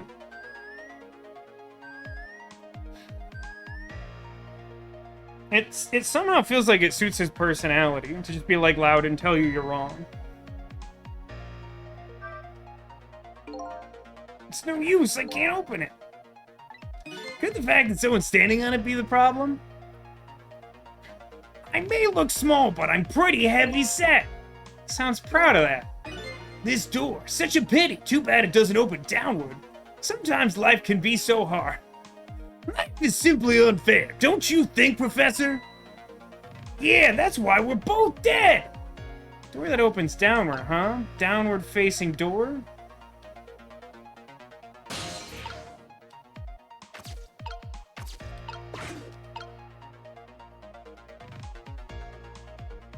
I mean, for the moment, I still feel like my best bet is to at least try this. So if I open the door before the explosion happens, then I presume the same thing happens as upstairs, where the manipulator becomes aware of me and then just shuts me down. I think, if I time it right, it might be as simple as opening the door, but I don't know. I'm leaving the country. Blah, blah, blah, blah, blah, blah. Blah, blah, blah, blah.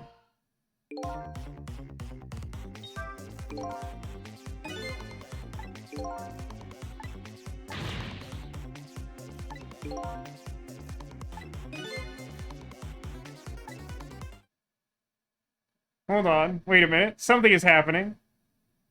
Cecil. Hey, I know that voice. Help me. Where are you? Find me before I'm carried away.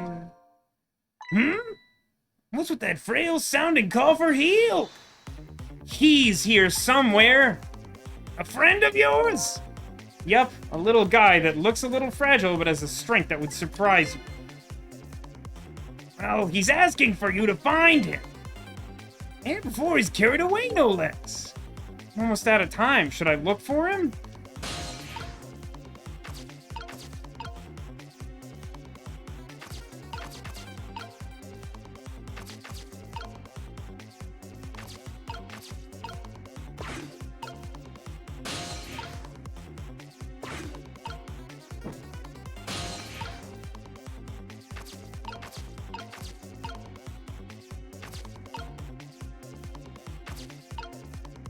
I mean, I can't interact with the,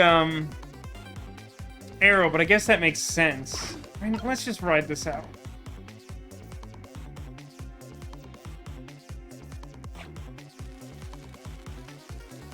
You don't get off this platform, huh?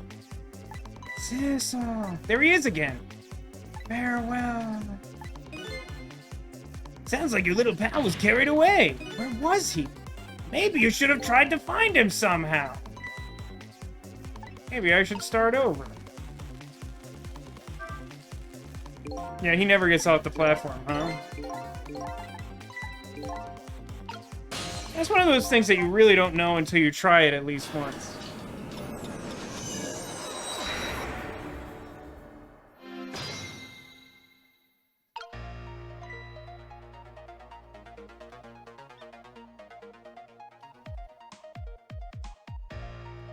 I mean, the last time we saw someone getting carried away, it was in the form of a leaf.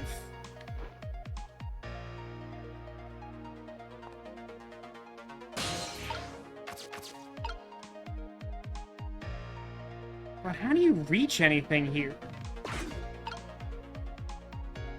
There's just, like, not places to be.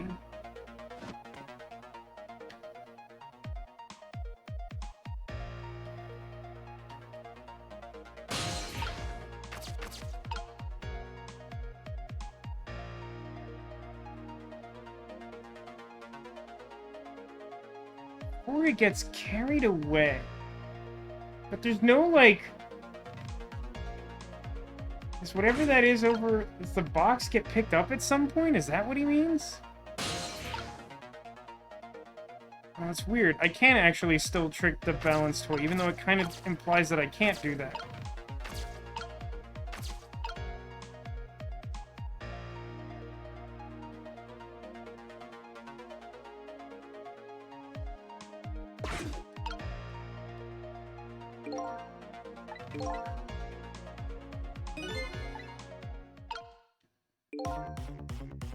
Has anything changed?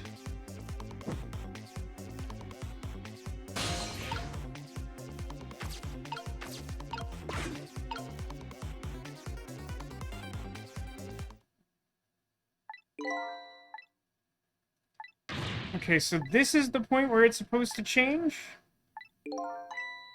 Because, like, the voice isn't there the whole time.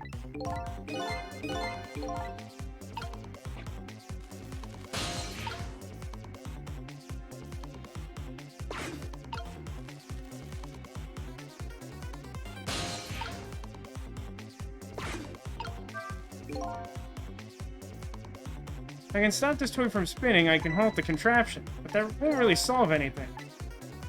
Stop the explosion, he finds another way.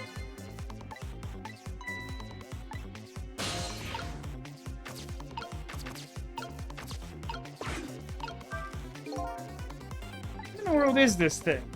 A device that has meteorite data entered into it. It detects Tamsic radiation. If it detects Tamsic radiation, it responds. Got that, kid? Isn't that a lovely thing? Just sometimes it's important to think about things too much.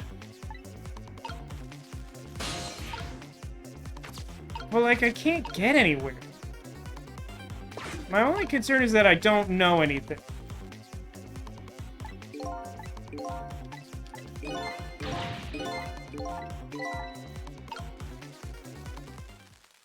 I mean, I did not see anything change within the scope of anywhere I could interact with.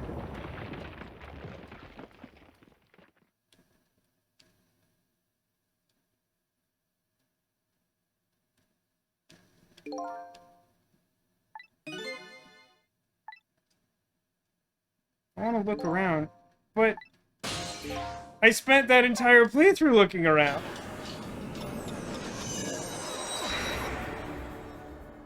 Can you go down? I can't move far enough to go down.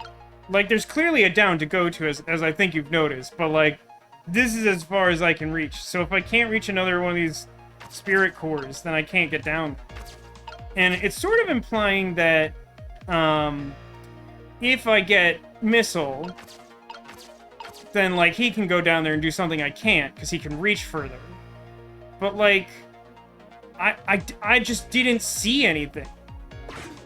Can we move the camera down? I mean, we can, but, like, I can't interact with down there. So, like, I don't know how it does me any good. Even if...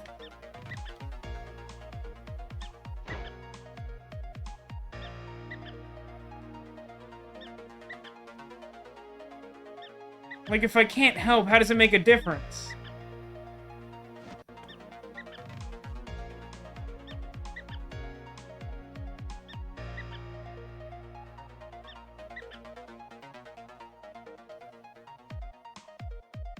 I mean, presumably it's them, right?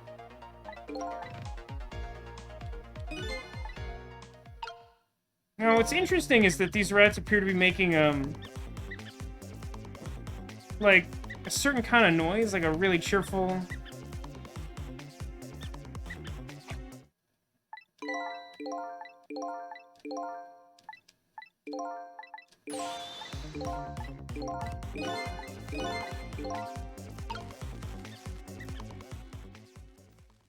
I mean, there he is. Sissel, here I am! Oh, hey, it's... Missile!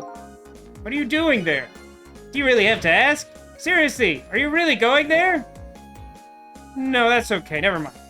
Anyway, I need your powers. Will you help me out? Of course! Here, let me come join you!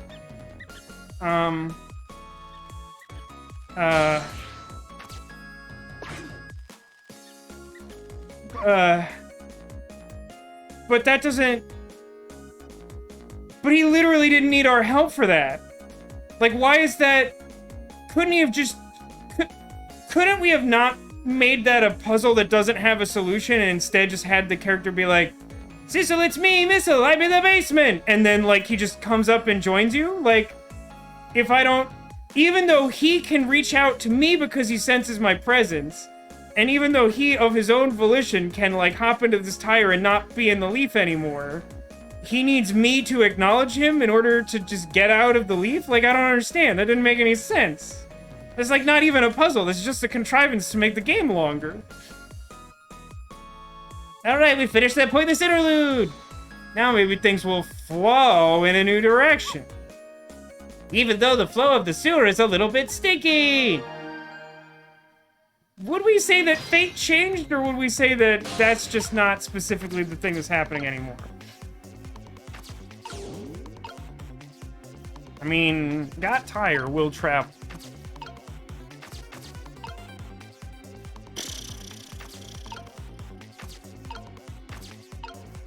I mean...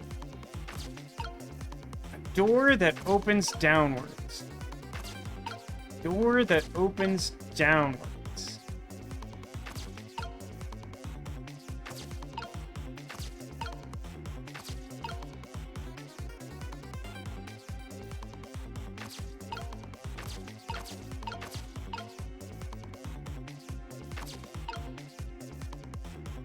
It's weird. It's clearly like showing spirit cores up there, but it won't let me go up there at all. So, I mean, unless I can find two things that are, like, the same, I'm not, like, totally sure how we help here. I mean, it feels like the notion is that we want to either reverse this trapdoor, which is a thing that neither of our powers do, or to find a door that would, if placed in that position, open downward so I could drop him like a trapdoor when the bomb goes off. What around here has like shapes?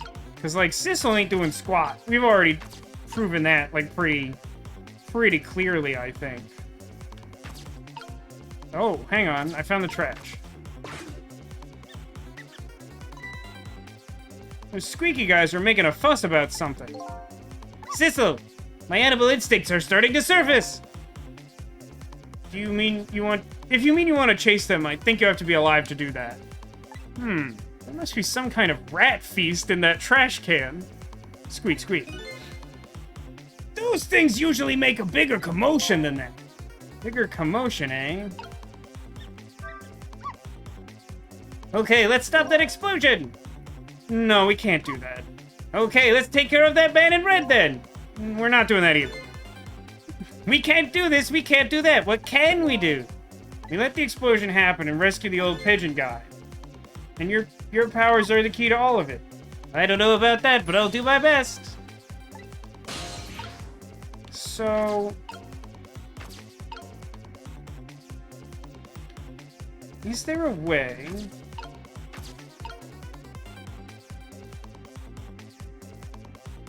Oh. I understand. Big stairs.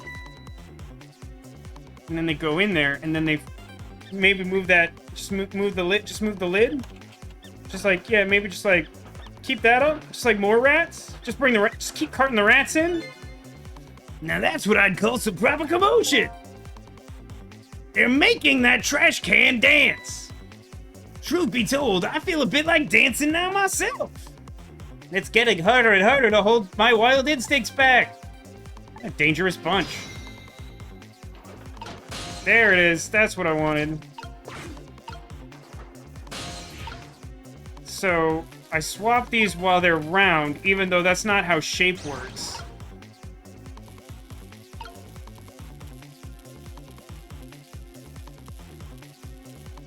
Wait a minute. Now that it's not round, I can go in it? Yeah, everything makes a lot of sense. I need it to, yeah, I need it to have exactly the same shape, so it has to stop. There we go. But I can't do it yet, right? Oh, the timing on this is gonna suck.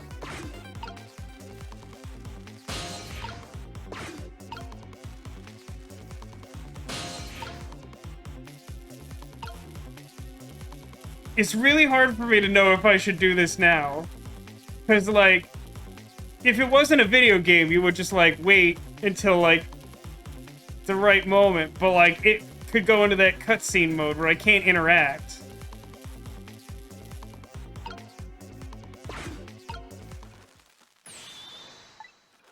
No, that was the moment. That was the time to do it. But there's just no way of knowing, because, like, the man in red was looking right at him. I definitely could have done it then, but, like, from my perspective, that was just as likely to be the exact time to do it as it was to be too early and then have the man in red be like, I saw you, darn. and then, like, I'd have to restart anyway. Like, that was a coin flip. And of course, as we all know, I lose coin flips. See, I think it's really disingenuous to say the moment of truth is right as the explosion occurs. Because if you wait for as the explosion occurs, you lose. I literally just proved that. This, like, the timing thing is definitely my least favorite part of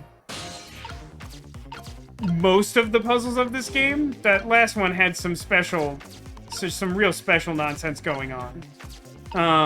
But, like, I mean, you know I don't love timing elements to puzzles because I think they tend not to play nicely together.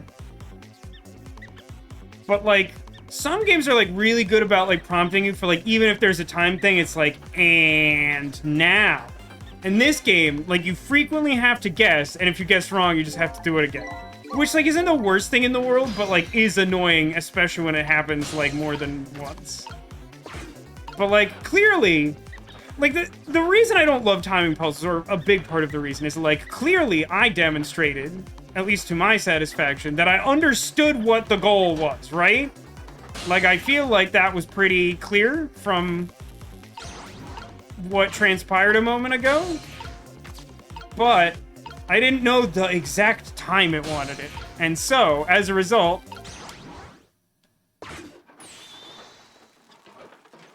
yeah, see, it cheats time. It, like, skips ahead to the moment of the explosion if you do it before the explosion. That's just finagling time.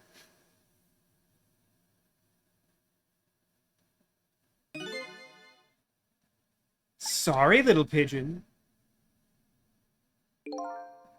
As for you, Inspector, I have a little job for you.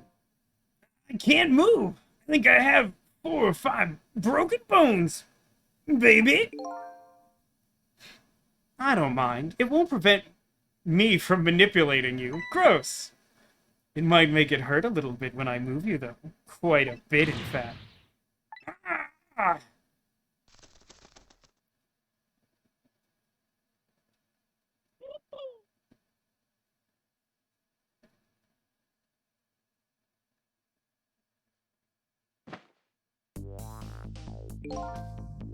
I can't believe it. You lot actually pulled it off. Sorry, Inspector Cabanel, I couldn't do anything to help you. And there I am, poor broken heap of arms and legs. But no matter, I enjoyed the show. Magic disappearing act, that is. Nothing like it, baby.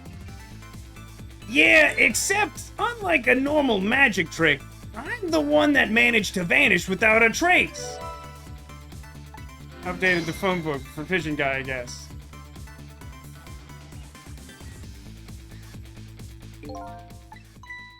What's the matter? You look like you'd rather be dead. Not that you aren't. Skull joke!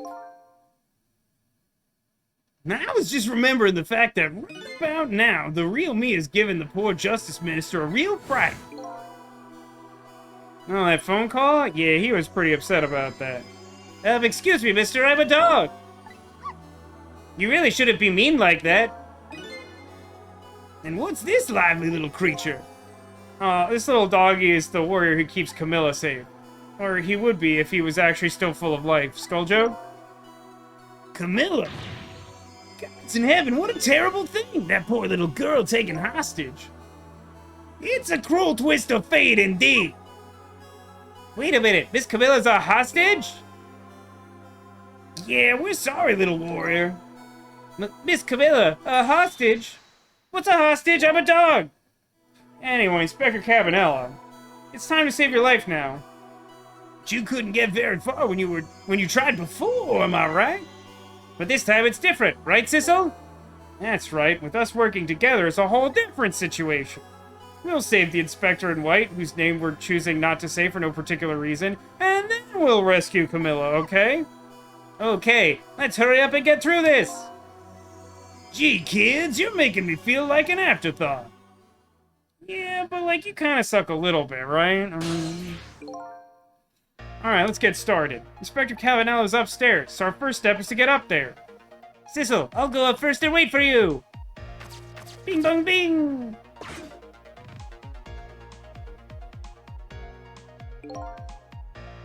Okay, lovey-dove, we need your help! Carry this measuring device upstairs. It has Mr. Ghost in it, so don't drop it. It doesn't even have legs, it's just a magnet bird. Trick time. It's very good that the bird understands that it should just hold it in the air. There you are, Sissel! Sorry for the wait, missile. Blah, blah, blah, blah. Blah, blah, blah. Blah, blah, blah. Oh, now we're actually talking. I get confused because now there's two of my face. Besides, it doesn't make any sense. If you stop him from firing, he'll just kill you some other way, like the explosion downstairs. We sort of established this. Wait a minute, that sounds familiar. Yeah, it's the same. We just did this. Your best bet this time around is to allow him to shoot, and then save Cabanella without him noticing. It's even worse than last time. Anywho, jump in there and do something. I'm ready to jump in, Cecil! Don't forget, whenever you want my powers, press ZR!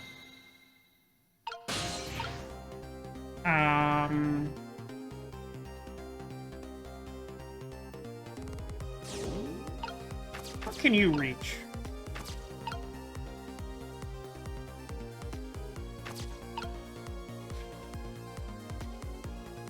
Well, there's a knit hat and a helmet that have the same shape, but they're not within reach of each other. So is there a way?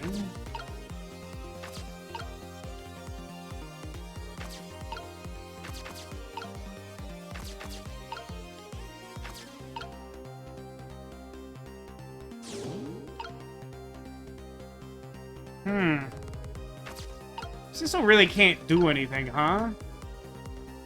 I guess the tea kettle's gonna fall down again, but that still doesn't give me many options, just as it didn't before. So then...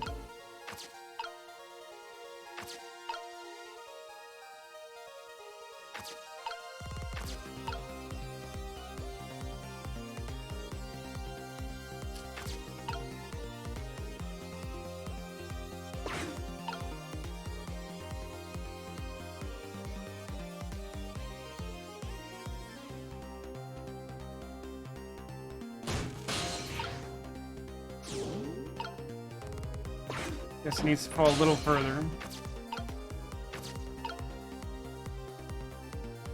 Can't reach that either, huh?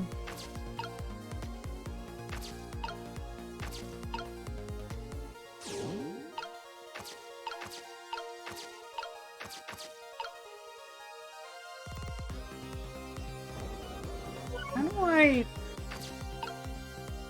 Is there a way to knock the helmet down without triggering the, like, immediate endgame situation? I feel like there isn't. But even if there was, I'm not sure it would do anything.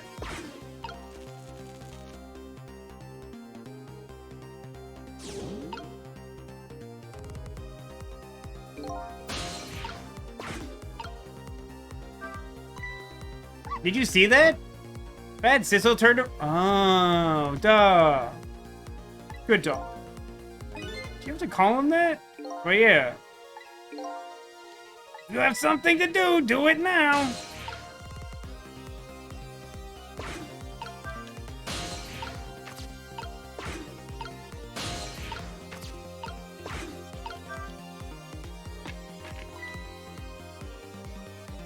Does that still get his attention?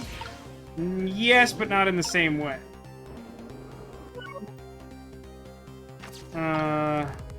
No, this is wrong.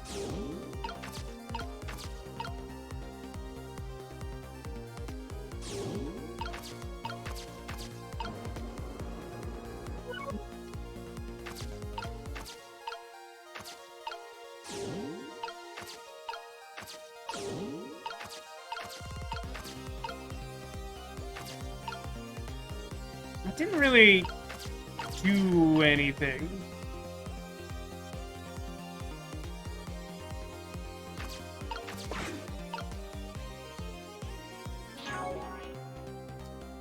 Press the phone book.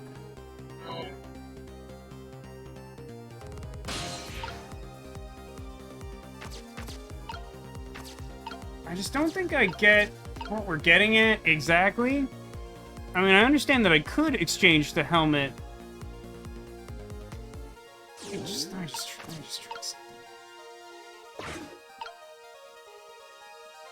Let me just try something. It's probably not gonna work.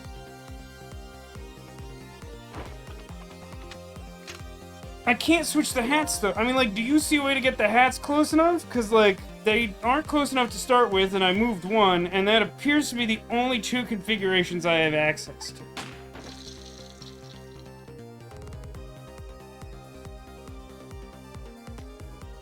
I don't have control when the stairs go back, so it's not like I could send Sissel over there.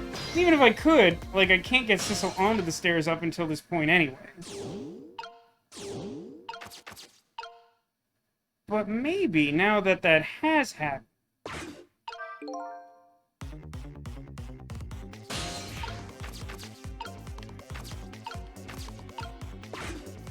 Jiggle the hat.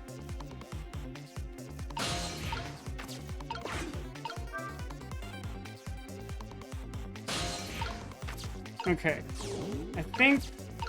I think the helmet might be a red herring? Because now this is obviously a different shape, right? Yeah, that doesn't do anything. So you live there. And... oh my god. Ah! Ah! I hate when the points get really close together. I'm a little scared right now. Why didn't he die? Because he's already dead. He died 10 years ago. I knew full well he wouldn't die if I shot him. Why didn't you shoot him at all? Time's almost up.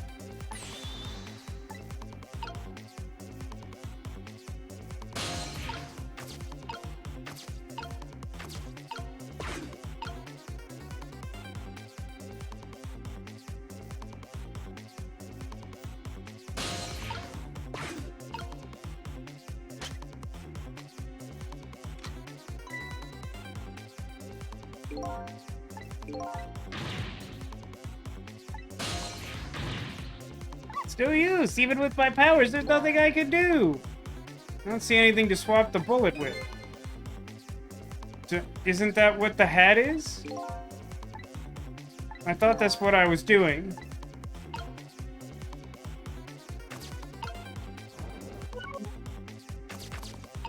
Like, that was my full understanding of what we were doing.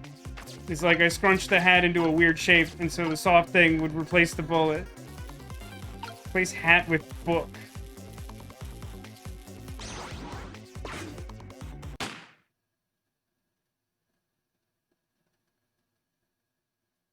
Huh.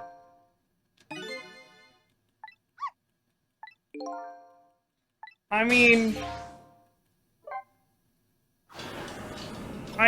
I obviously understand now, but, like, do you understand how the fact that that looked bullet-shaped confused me into thinking that I was supposed to replace the bullet with a soft thing?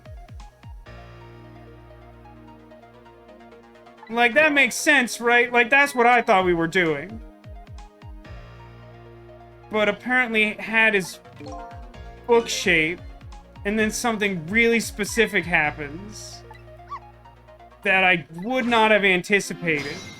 It's a lot more trial and error towards the end, which I think is supposed to make it more difficult, but it's more difficult in a way that's not as much fun as I would like. What? Do you need to do anything? I need Sissel to... I guess you could just live in the book, right?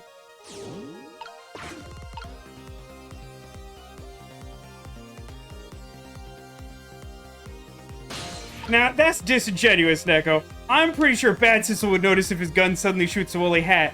Would he? Because he sure didn't notice when we replaced the ground with the trash can lid while he was looking directly at it. That's the reason I was waiting for the explosion to happen before, and they're like, no, idiot. Even though we said wait for the explosion to happen, clearly you do it first in a time frame when he can see you fall like a cartoon character, and that's the solution. We'll just ignore it. Like, I don't see how there's a difference between that logic and shoot woolly hat out of gun.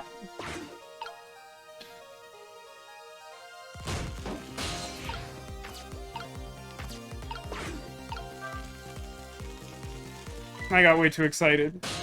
I'm definitely in the part of the game now where I'm just like mad. Like, waiting is not a good game mechanic, is a thing I will insist until the day I die. And so, like, when you have to wait for, like, a really specific time frame to start playing the game, I get really antsy. What's to stop him from firing a third bullet? Because cartoons. Because cartoons, I think.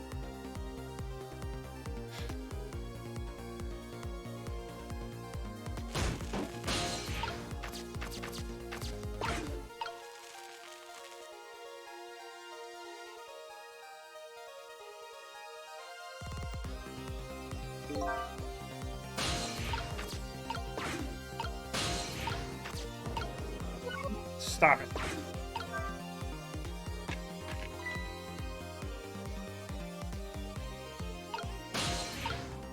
Also, I think this is supposed to be like a Metar hat from Mega Man, because it's also a Capcom game. Yeah, so now I just wait for the part to come around, because it's not there yet. That was a split second before the explosion. Garbage. That's a garbage explanation. Because, like, the whole point was, like, you were supposed to let the explosion happen so he couldn't see you save him. But, like, if you see a man fall, like, you're gonna know the explosion didn't kill him.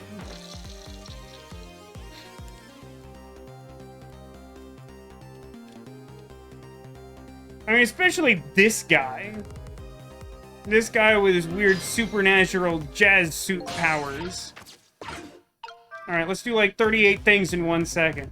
Like, it's also, like, it's less endearing to me to do, like, I love the, like, bouncing around and doing lots of stuff, but when it's like, wait for 2 minutes and then do everything really fast, it's like, it's the worst of both worlds.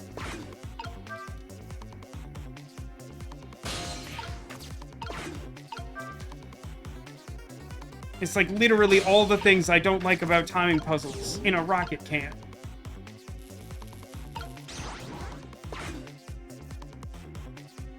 And then... Nope, wrong one. Oh, but you're still in it. Go back. Become stairs. I don't care.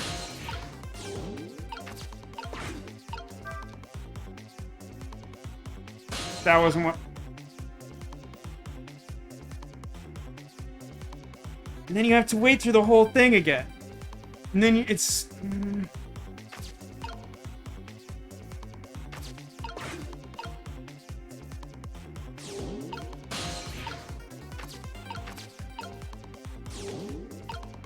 So annoyed. So annoyed. So annoyed. So annoyed. I mean, I have no one but myself to be annoyed with, but, like, it's just... It's just so annoying to me! I just don't, like, wait here. Just keep waiting. Just wait. Now do everything all at once. I don't like it. You can't make me like it.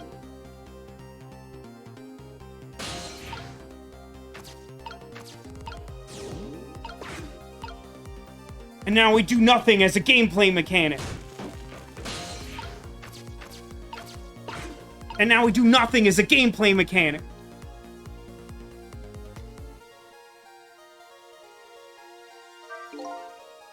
And now we do several things in rapid succession.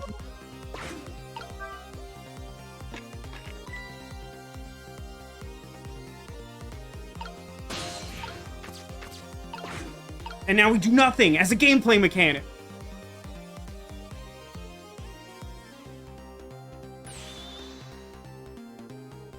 For kind of a long time.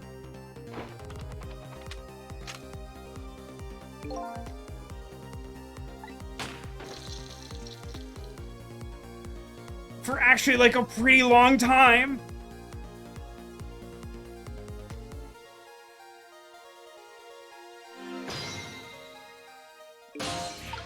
Now we do a bunch of things in rapid succession while the clock yells at us.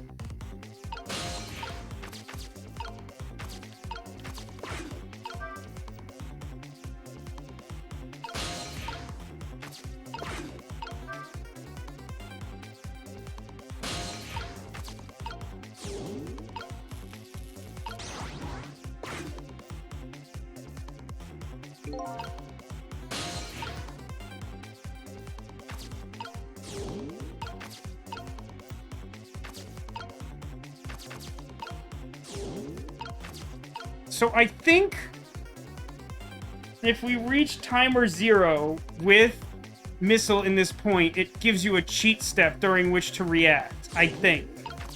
That's what one of the fails led me to believe. If that doesn't work, I'm going to be pretty annoyed about it. As you can tell by the fact that I'm already pretty annoyed.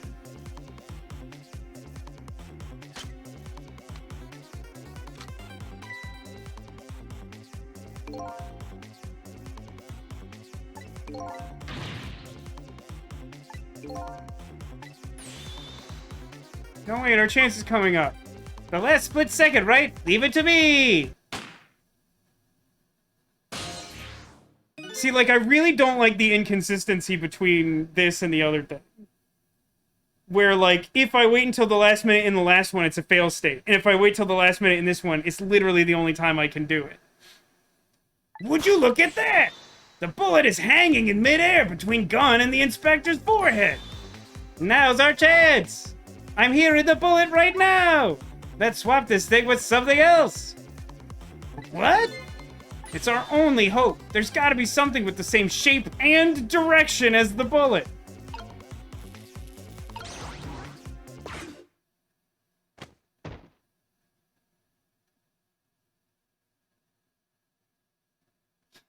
Case in point, man did not notice shooting woolly hat out of gun. We just added several steps to our Halloween process.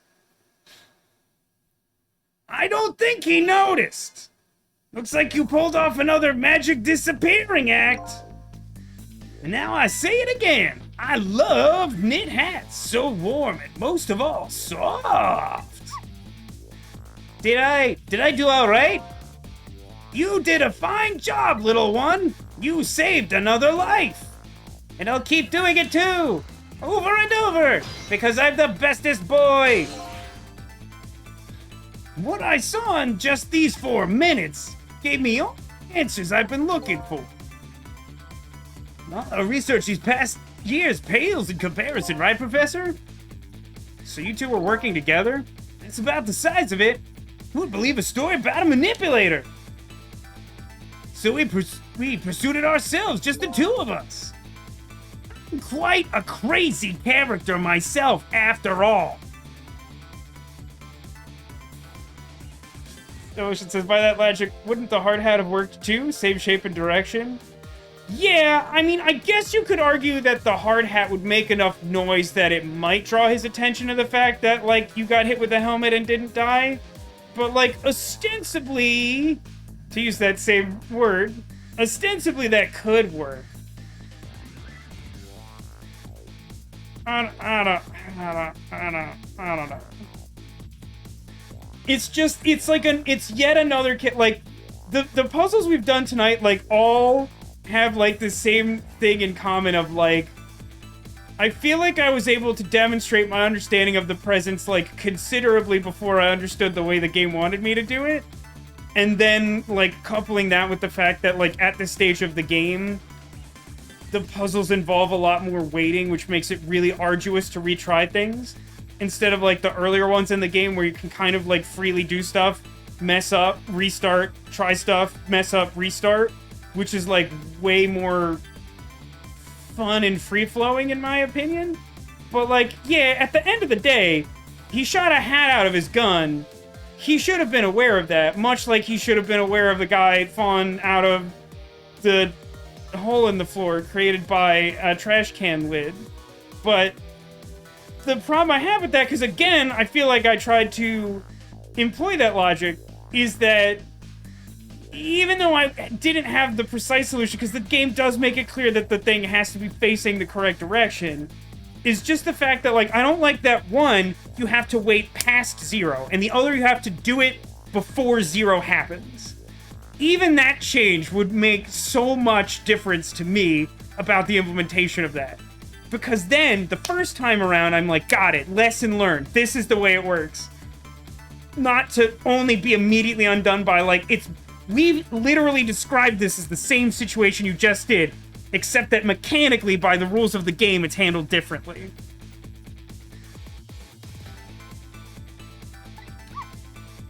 Let's hurry back to the correct time, we have to rescue Camilla! You're right, Missile. And there's a certain guy I have to follow, too. On, like, Instagram or whatever. And to answer your question, Demolition, yes, but honest to God, I've had, like, one of the worst months I've had in, like, a decade. So, like, I'm not committing to any sort of Halloween costume because I might just barely survive until Halloween. Like, I've had an idea in mind for a while, and I haven't had anything resembling the time or energy to try and assemble it. It shouldn't be hard, but, like, every day is hard. So, like, I appreciate the enthusiasm of, like, wanting that, but, like, I'm not gonna talk about it at all, because, like, there's a very good chance that I'm just gonna, like, cry into my hands on Halloween and hope that someone watches it for some reason. No, it's not tech. I think I would give you a heads up if I was gonna wear my friend as a skin suit. I think that's too much of a surprise to, like, wait until the last minute. But yeah, I'm inclined to agree. I mean, I do feel like he should be able to see the detective with the whole hat on his head, much like I feel like he should have been able to see a guy fall through the floor. Now, I appreciate that there's a consistency of logic there, where, like, if the one stupid idea works, both of them do. But, like, I don't think either of those is my favorite puzzle solution. Also, yeah, this guy is actually still severely injured. I mean, not only did he bear the brunt of that explosion, but then a ghost possessed his body and moved him like a marionette so that his broken bones probably got, like, worse.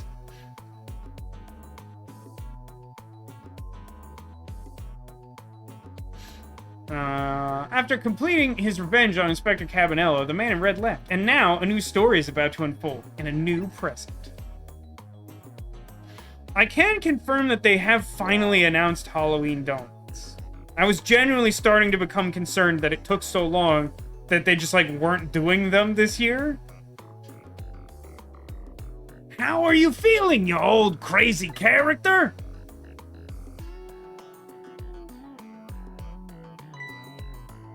Hey there, Prof. We're both alive, I see. Nothing like it, baby. But I don't know if I'm getting old or what. I got a few aches and pains here and there. Used to be a little thing like an explosion wouldn't bother me. Yeah, right. Like I'm going to believe that. So what? The guy in red is gone, eh? Just in case, I posted special investigation units all around the building. Let's just pray the boys came through for us. If I do a dance move, I'm going to dislocate my entire leg. Picked a bad time not to listen to me, body of mine. Trick time. Looks like both their deaths were erased. Unfortunately, in the case of the Inspector and White, I can't call it a complete success. In any case, these two have the information I need to start tracking the manipulator. Better talk to them. Ghost conversation. Telepathy, go! If I knew things were gonna end up like this, I would have tried to die in that explosion, baby! That's cool and messed up. That way I could have been dancing after Big Red by now. But we didn't stop the explosion. If your reasoning is that we would have stopped the explosion and so you wouldn't have died after all, which in and of itself, I don't know how you'd know that to any degree in which it was actionable. But like, even if that was your intention, we didn't stop the explosion. We very deliberately didn't stop the explosion. We just made it so that one guy didn't die in it. That's specifically the reason why you're injured. Do you understand that? Might be able to erase deaths, but it's true I can't do much about injuries. Well, really, you shouldn't talk that way. Yeah, sorry, I suppose you're right. I just hate feeling so helpless. He was right there within my grasp. All our plans were resting on tonight, and then this had to happen.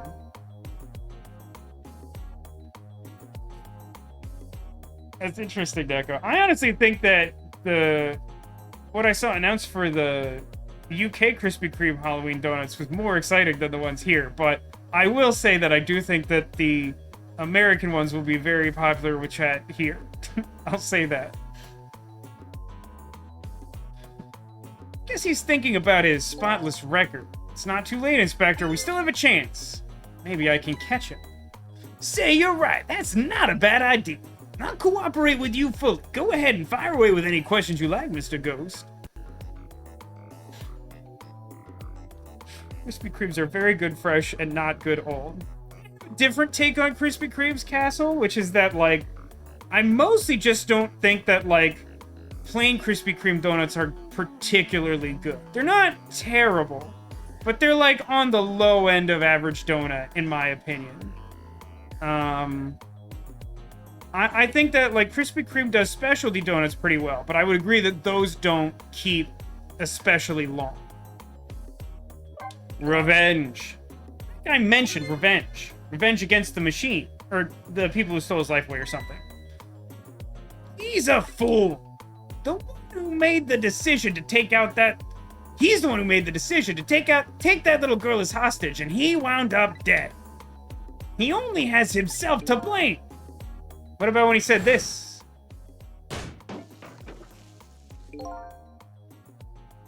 I was murdered by all of you! Detective Jowd, who forced me into a corner. Lynn, the girl who was playing in the park, and you, Inspector Cabanella. If you hadn't done what you did, I never would have pointed a gun at that kid. I'm assuming that the inspector, like, falsely accused this guy so he could close the case that he couldn't solve. I don't actually remember this bit. Yeah, 10 years ago on that day, the Special Investigation Unit was working on a certain big case. We hauled in a young man, an important witness to our investigation. And then I did it. I made two very stupid mistakes.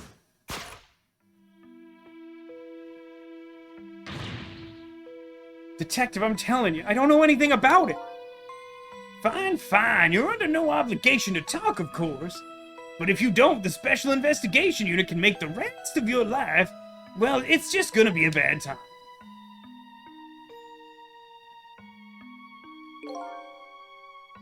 But I'd just been assigned to the Special Investigation Unit, you see. They didn't share much info on big cases with a newbie like me, and I wanted to impress them. It was only supposed to be a simple matter of taking his statement, but it was too green. I pushed him too hard and drove him into a corner and made him lose all hope. That was my first mistake. And then I made another mistake on top of that. We call that an icing mistake. Cabanella, got a minute? Chief wants to see you about your report. Got it. I'll be right there. You stay right here and be a good boy now.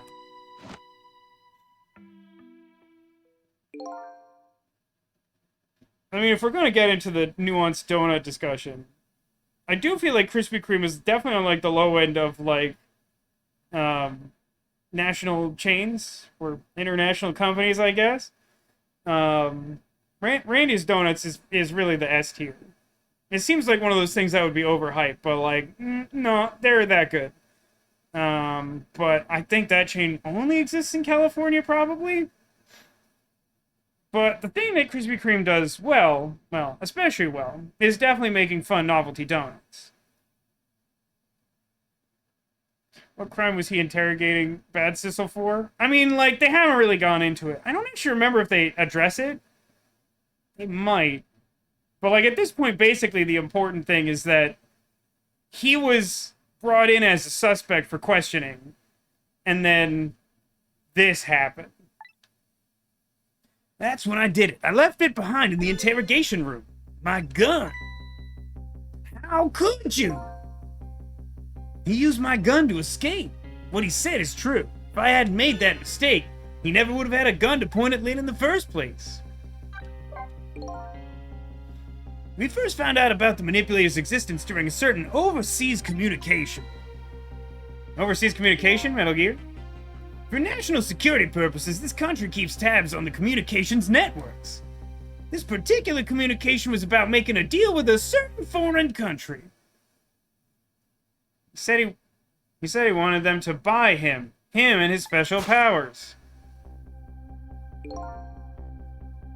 That's how we first heard about him. Of course, we didn't know what he looked like at the time. In order to prove these powers of his, He gave them 2 predictions. He foresaw 2 completely preposterous, impossible cases. The case of a man who would sing national secrets during a live rock concert broadcast, and the case of a man who would take the chief commissioner hostage in his own office. Those 2 inmates at the special prison, eh? We kept tabs on their communications and launched an investigation. And then finally, we pinpointed where they were going to meet tonight and staked it out. That restaurant, the Chicken Kitchen.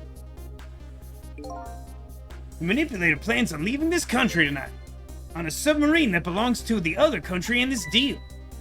Submarine? We haven't been able to find out where it's going to surface. It's terrifying to think it would happen. What would happen if his powers were to fall into the wrong hands? Yeah, the bartender's definitely Guile. I mean, his hair is blue, but like, it's Guile. I mean, it is actually a Capcom game, isn't Street Fighter Capcom? Isn't it? I think it is. Right, highly unlikely they'd use him for peaceful purposes. Now that they have that little girl as hostage, Camilla, we have to stop it before he leaves the country. It's true, I mean, just by the fact that this guy has the powers, I think it's safe to say that, as Anime points out, they're kind of already in the wrong hands. It's more a question of, like, whether we can do anything about it, and it seems like we have a narrow window to maybe do that. You missed the dinosaur donuts? I thought that was like a regular thing at that donut shop near you, Neko. Did that place close down, or did they just only do dinosaurs for a limited time? That seems rude. So the spotless records of yours, is it really that important to you? Of course, baby! In some ways, it's more important to me than my life. In your life, eh? After all, it's because of my record that I'm able to get my hands on all intel as head of the Special Investigation Unit. And because of my position, I get to direct all aspects of the investigation into the manipulator case. The manipulator case? That's why you cared about your record so much? Of course, why else, baby? They closed when you were 12? I thought you had, like, recent photos from there. Clearly misunderstood that. That sucks. I wonder if they still make those dino sprinkles. I remember that there were, like, dinosaur-shaped sprinkles that my mom put on brownies that she made for me to bring into school when I was in, like, 1st or 2nd grade.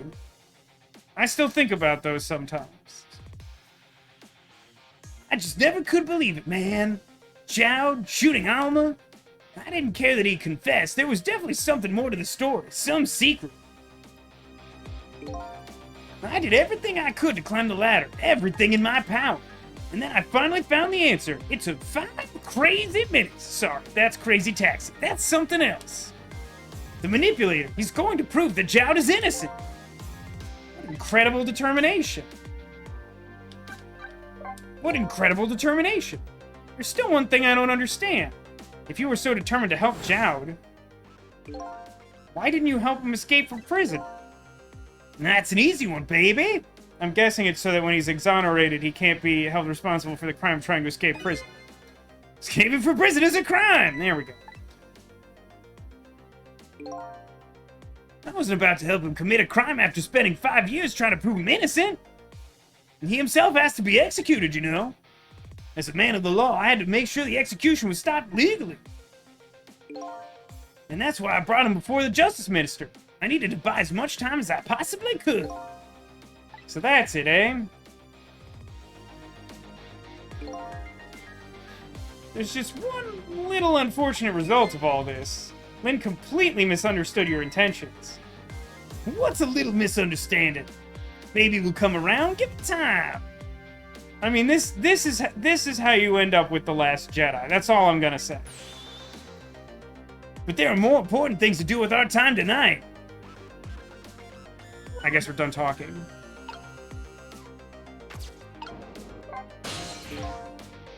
Mr. Superintendent, do you mind if I talk to you for a minute? I haven't always been a junkyard superintendent, you know. I used to be part of the police. The band? No, and not as a detective either, but like as a medical examiner. I investigated victims' causes of death. Victims' causes of death. 10 years ago, I was asked to autopsy a strange corpse. Hit by a meteorite fragment and died instantly. That's what the police report said.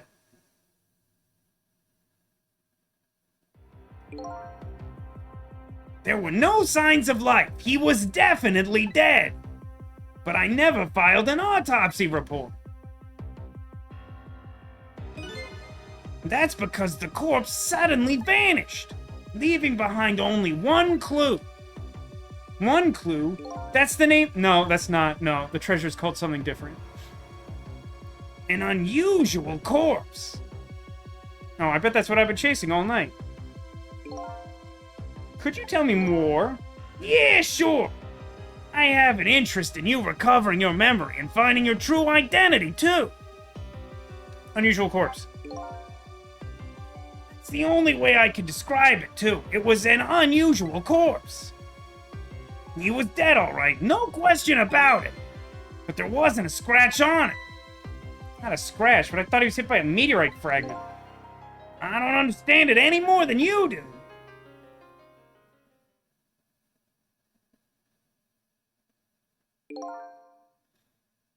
I was completely bewildered when I tried to autopsy him. I was even more puzzled. I couldn't perform the autopsy. You couldn't? What do you mean? The scalpel went in, but I couldn't cut. As soon as I tried to make an incision, it would heal up in the very next instant. And that's how it went. No scarring or blood either. I guess that makes sense. Breakfast is finally done. Man, you have so much more patience than I do, Neko. I can't imagine trying to make breakfast for that prolonged period of time. But I hope it lives up to the expectation of the preparation.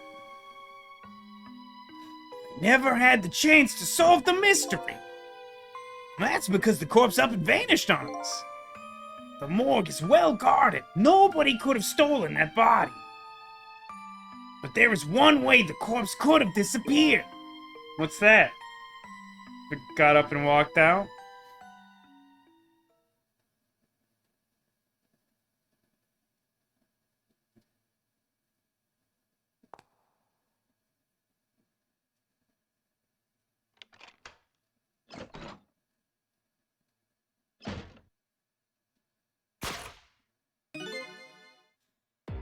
It got up, opened the door, and walked out on its own. Nani? He was dead, but he wasn't dead. He was mostly dead all day. We saw with our own eyes tonight, not even that explosion could kill him.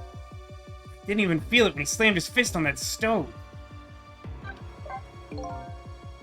The corpse left behind some data from some testing I did. I got some readings for some kind of radiation coming off that body. Radiation? I used all kinds of instruments, but I couldn't determine exactly what kind of radiation it was. Some undiscovered type from a world unknown. Wait a minute, could it be... That's right, it was coming from that meteorite fragment.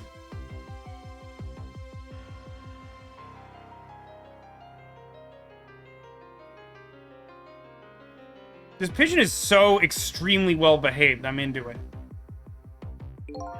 It's basically just like his familiar. It's like a psychic extension of his person.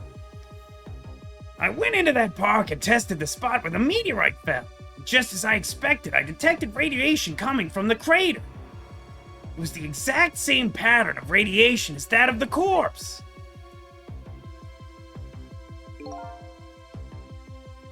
At the time, I thought he was some kind of immortal being.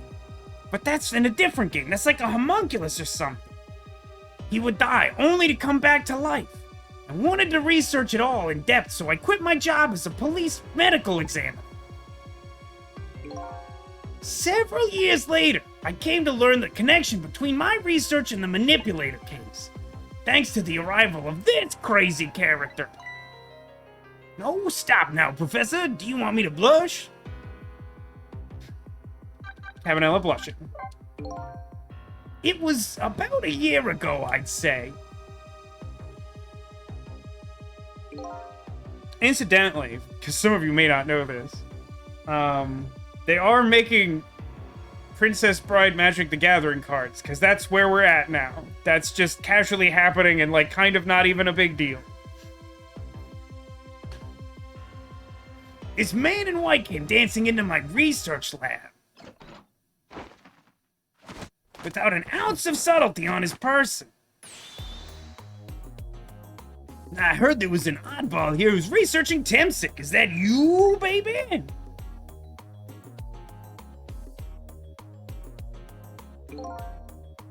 Who are you to be calling anybody an oddball? And I was investigating the manipulator case then, and then I heard there was a man who'd quit the police force to study the meteorite. When I heard that, it was like a meteorite struck me on the head. I wish the beams of heat would shoot from my eyes. At the time, we were just starting to get leads on this manipulator. We didn't know who he was yet, but we knew he was communicating with a certain foreign country. One of those communications, we heard the manipulator say this. The source of my power is, of this world. That's when I put two and two together, baby! Manipulator case and Temsic was somehow connected.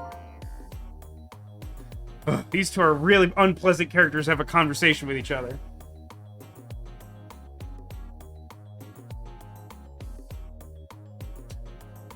Ugh. Which also explained how 5 years ago he used his powers to manipulate a birthday surprise a little girl made for her mother. He added that gun to the contraption, most likely via controlling Camilla. Okay, great. The conversation is finally over. So that contraption in the basement here, you built that to try and help Detective Jowd? That's right. Jowd and I worked together back when I was with the Force. I used the reports of this case to try and recreate the device.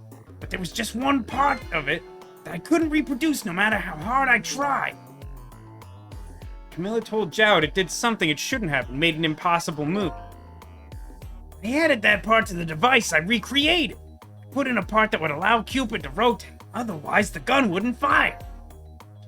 So that means somebody manipulated Camilla's contraption. As a result, we proved to ourselves that the manipulator actually existed.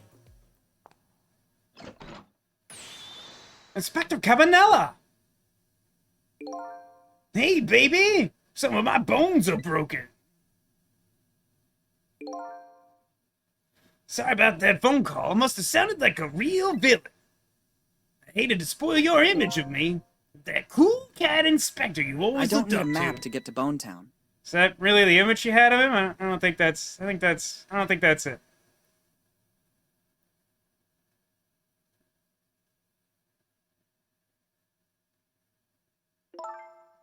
Inspector Cabanela, I'm sorry, I just heard.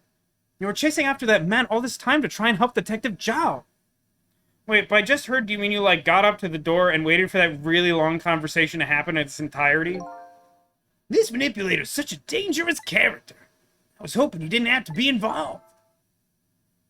That's why you had me arrested tonight, isn't it? Like I always say, if somebody's in the way, throw them in the slammer. Yikes. Tonight, I really thought we finally had him. But my body gave out on me right at the critical moment. It's like a cruel joke. Ha ha ha ha! But a joke is a joke. You might as well laugh. Jowd! The minister called off the execution order! And while he was at it, he let Detective Jowd go free until tomorrow morning, too. That's a pretty extreme while he was at it.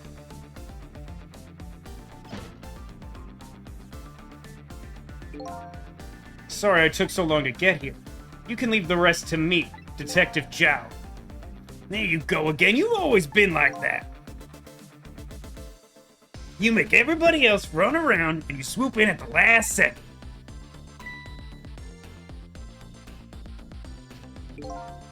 Jowd! 5 years ago, you left this coat with me before you turned yourself in. I promised to give it back to you one day. That is an extremely well-behaved bird. It's unreal.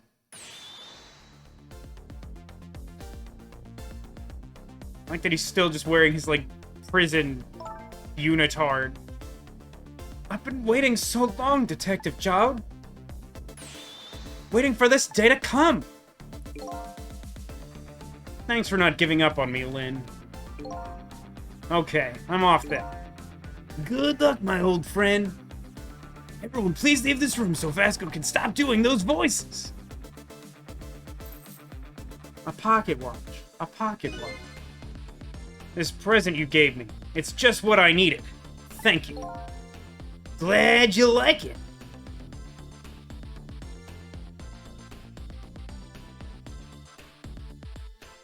I feel like the relationship between those characters is such like a Japanese conception of like what a man is.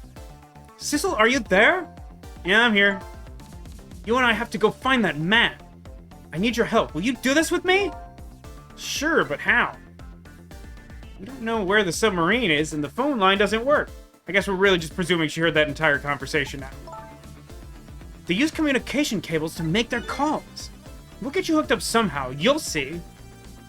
Could you please wait here until we do? Okay, fine. I'm counting on you. This true self you're looking for. I bet you'll find it soon. Alright, I'm leaving. Inspector Cabin out. It's almost dawn. Not who I thought I was. I'm actually further from knowing who I am than ever.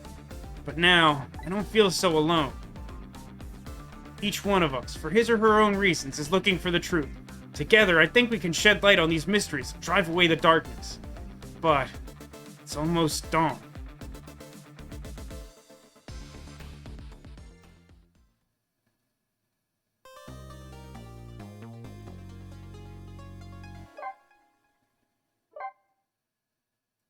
Oh my god. Look at that new background. Oh, we gotta use that, huh?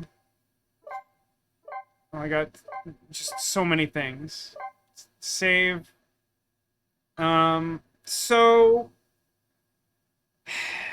we should have like 2 chapters left. Those last 2 chapters took considerably longer than I was expecting.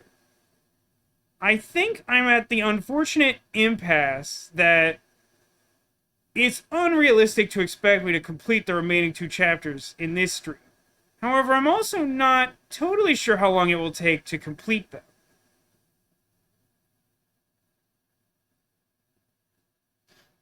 Unfortunately, I think no matter what, it means that this is going to go for another stream, because I really don't think I have it in me to go long necessarily at all, but certainly not long enough to complete this. So that's... But while we're here...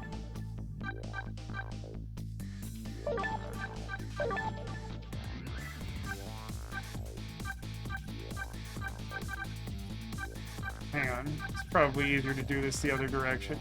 No, it's not. That's weird. There it is.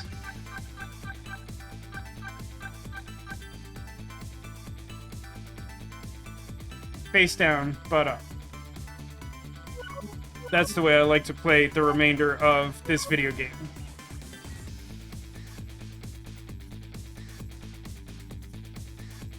Do one more in case next week takes too long. I don't think that argument makes sense to me, Demolition. That makes the assumption that only the last case will be long. And considering how the last 2 have gone, I don't think that's a reasonable assumption. I mean, it might be a long time next week too, but if we leave only 1 case, that feels like that's almost definitely too short. Also, I have every hope in the world that I won't want to die by next week. And let me tell you how much right now I want to die. And it's a lot. It's a big number. I don't think it's measured by percentage, but it's like a really big number. And it's not because I got frustrated with the game. Like, that's... I just did. I'm like kind of at the end of my fuse here. I've had like one of the worst months I've had in long enough that I don't specifically remember a period this long of this sustained suffering, even during some of my recent bouts of like proper depression. But like this week, yesterday, just crushed my soul. And also, my voice is giving out because Gilbert Gottfried and the radio DJ just talked back and forth at each other for like a really long time. So, like, I think it is most likely the case that it makes more sense to do 2 cases next week than to do 1 short stream next week and to, like, actually kill myself today.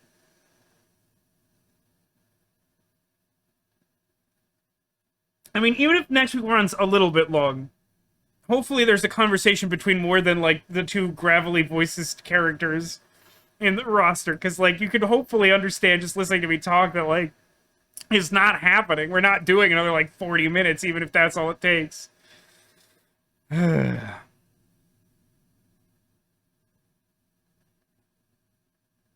Sorry, I literally just lost all my wind for a second. I'm not doing well.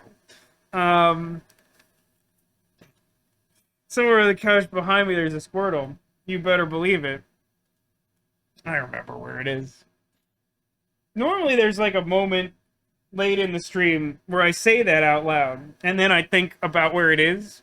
And only once has it ever been the case that I was like, whoops, don't know where it is.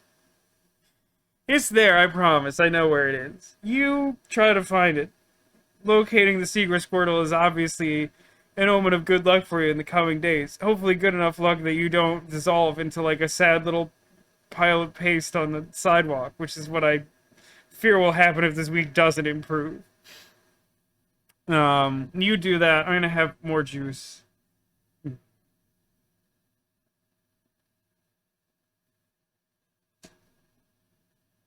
Sorry, I really wanted that conversation to end and it kept going and I just, like, I really lost my steam at the end of that.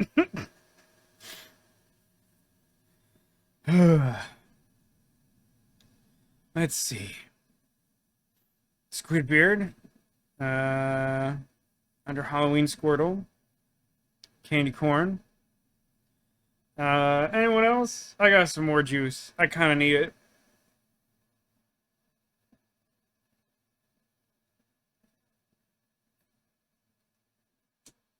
Very well. Yeah, I don't, like... They're sustainable over short periods of time. Some of the fun ones, they're not... You could not speak that way. There's, like, a reason that you wouldn't do stuff. No, it's 100% juice apple. I don't think I said orange. That would be insane. Orange juice gives me rash. That wouldn't help. Yeah, Gilbert Gottfried started fading out at the end there, but I didn't expect them both to go on a Shakespearean soliloquy. And also, those voices were chosen some time ago. Alright, let's go find that Squirtle.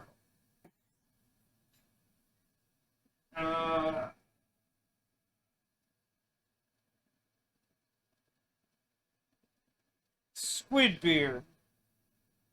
Keeper of small rabbit. Get out of here, tag. This is a very good rabbit, but that rabbit is not a Squirtle.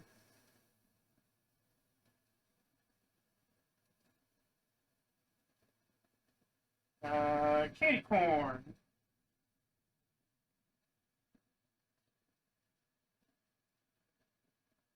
Hey, look at that. She still sits up. Hiding behind candy corn was... Baby Yoda.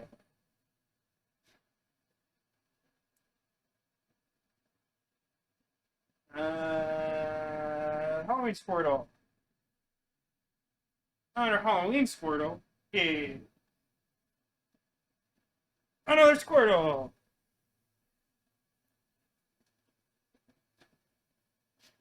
Squirtle friends. I just love Halloween Squirtle. Like, it's just, I don't know.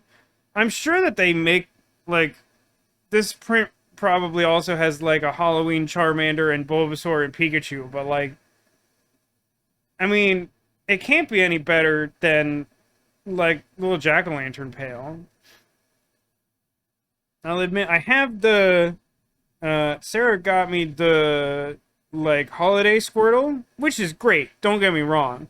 But, like, I remember that they had a set of, like, Charmander, Bulbasaur, and Pikachu, and I thought they all had, like, cuter winter accessories than the earmuffs.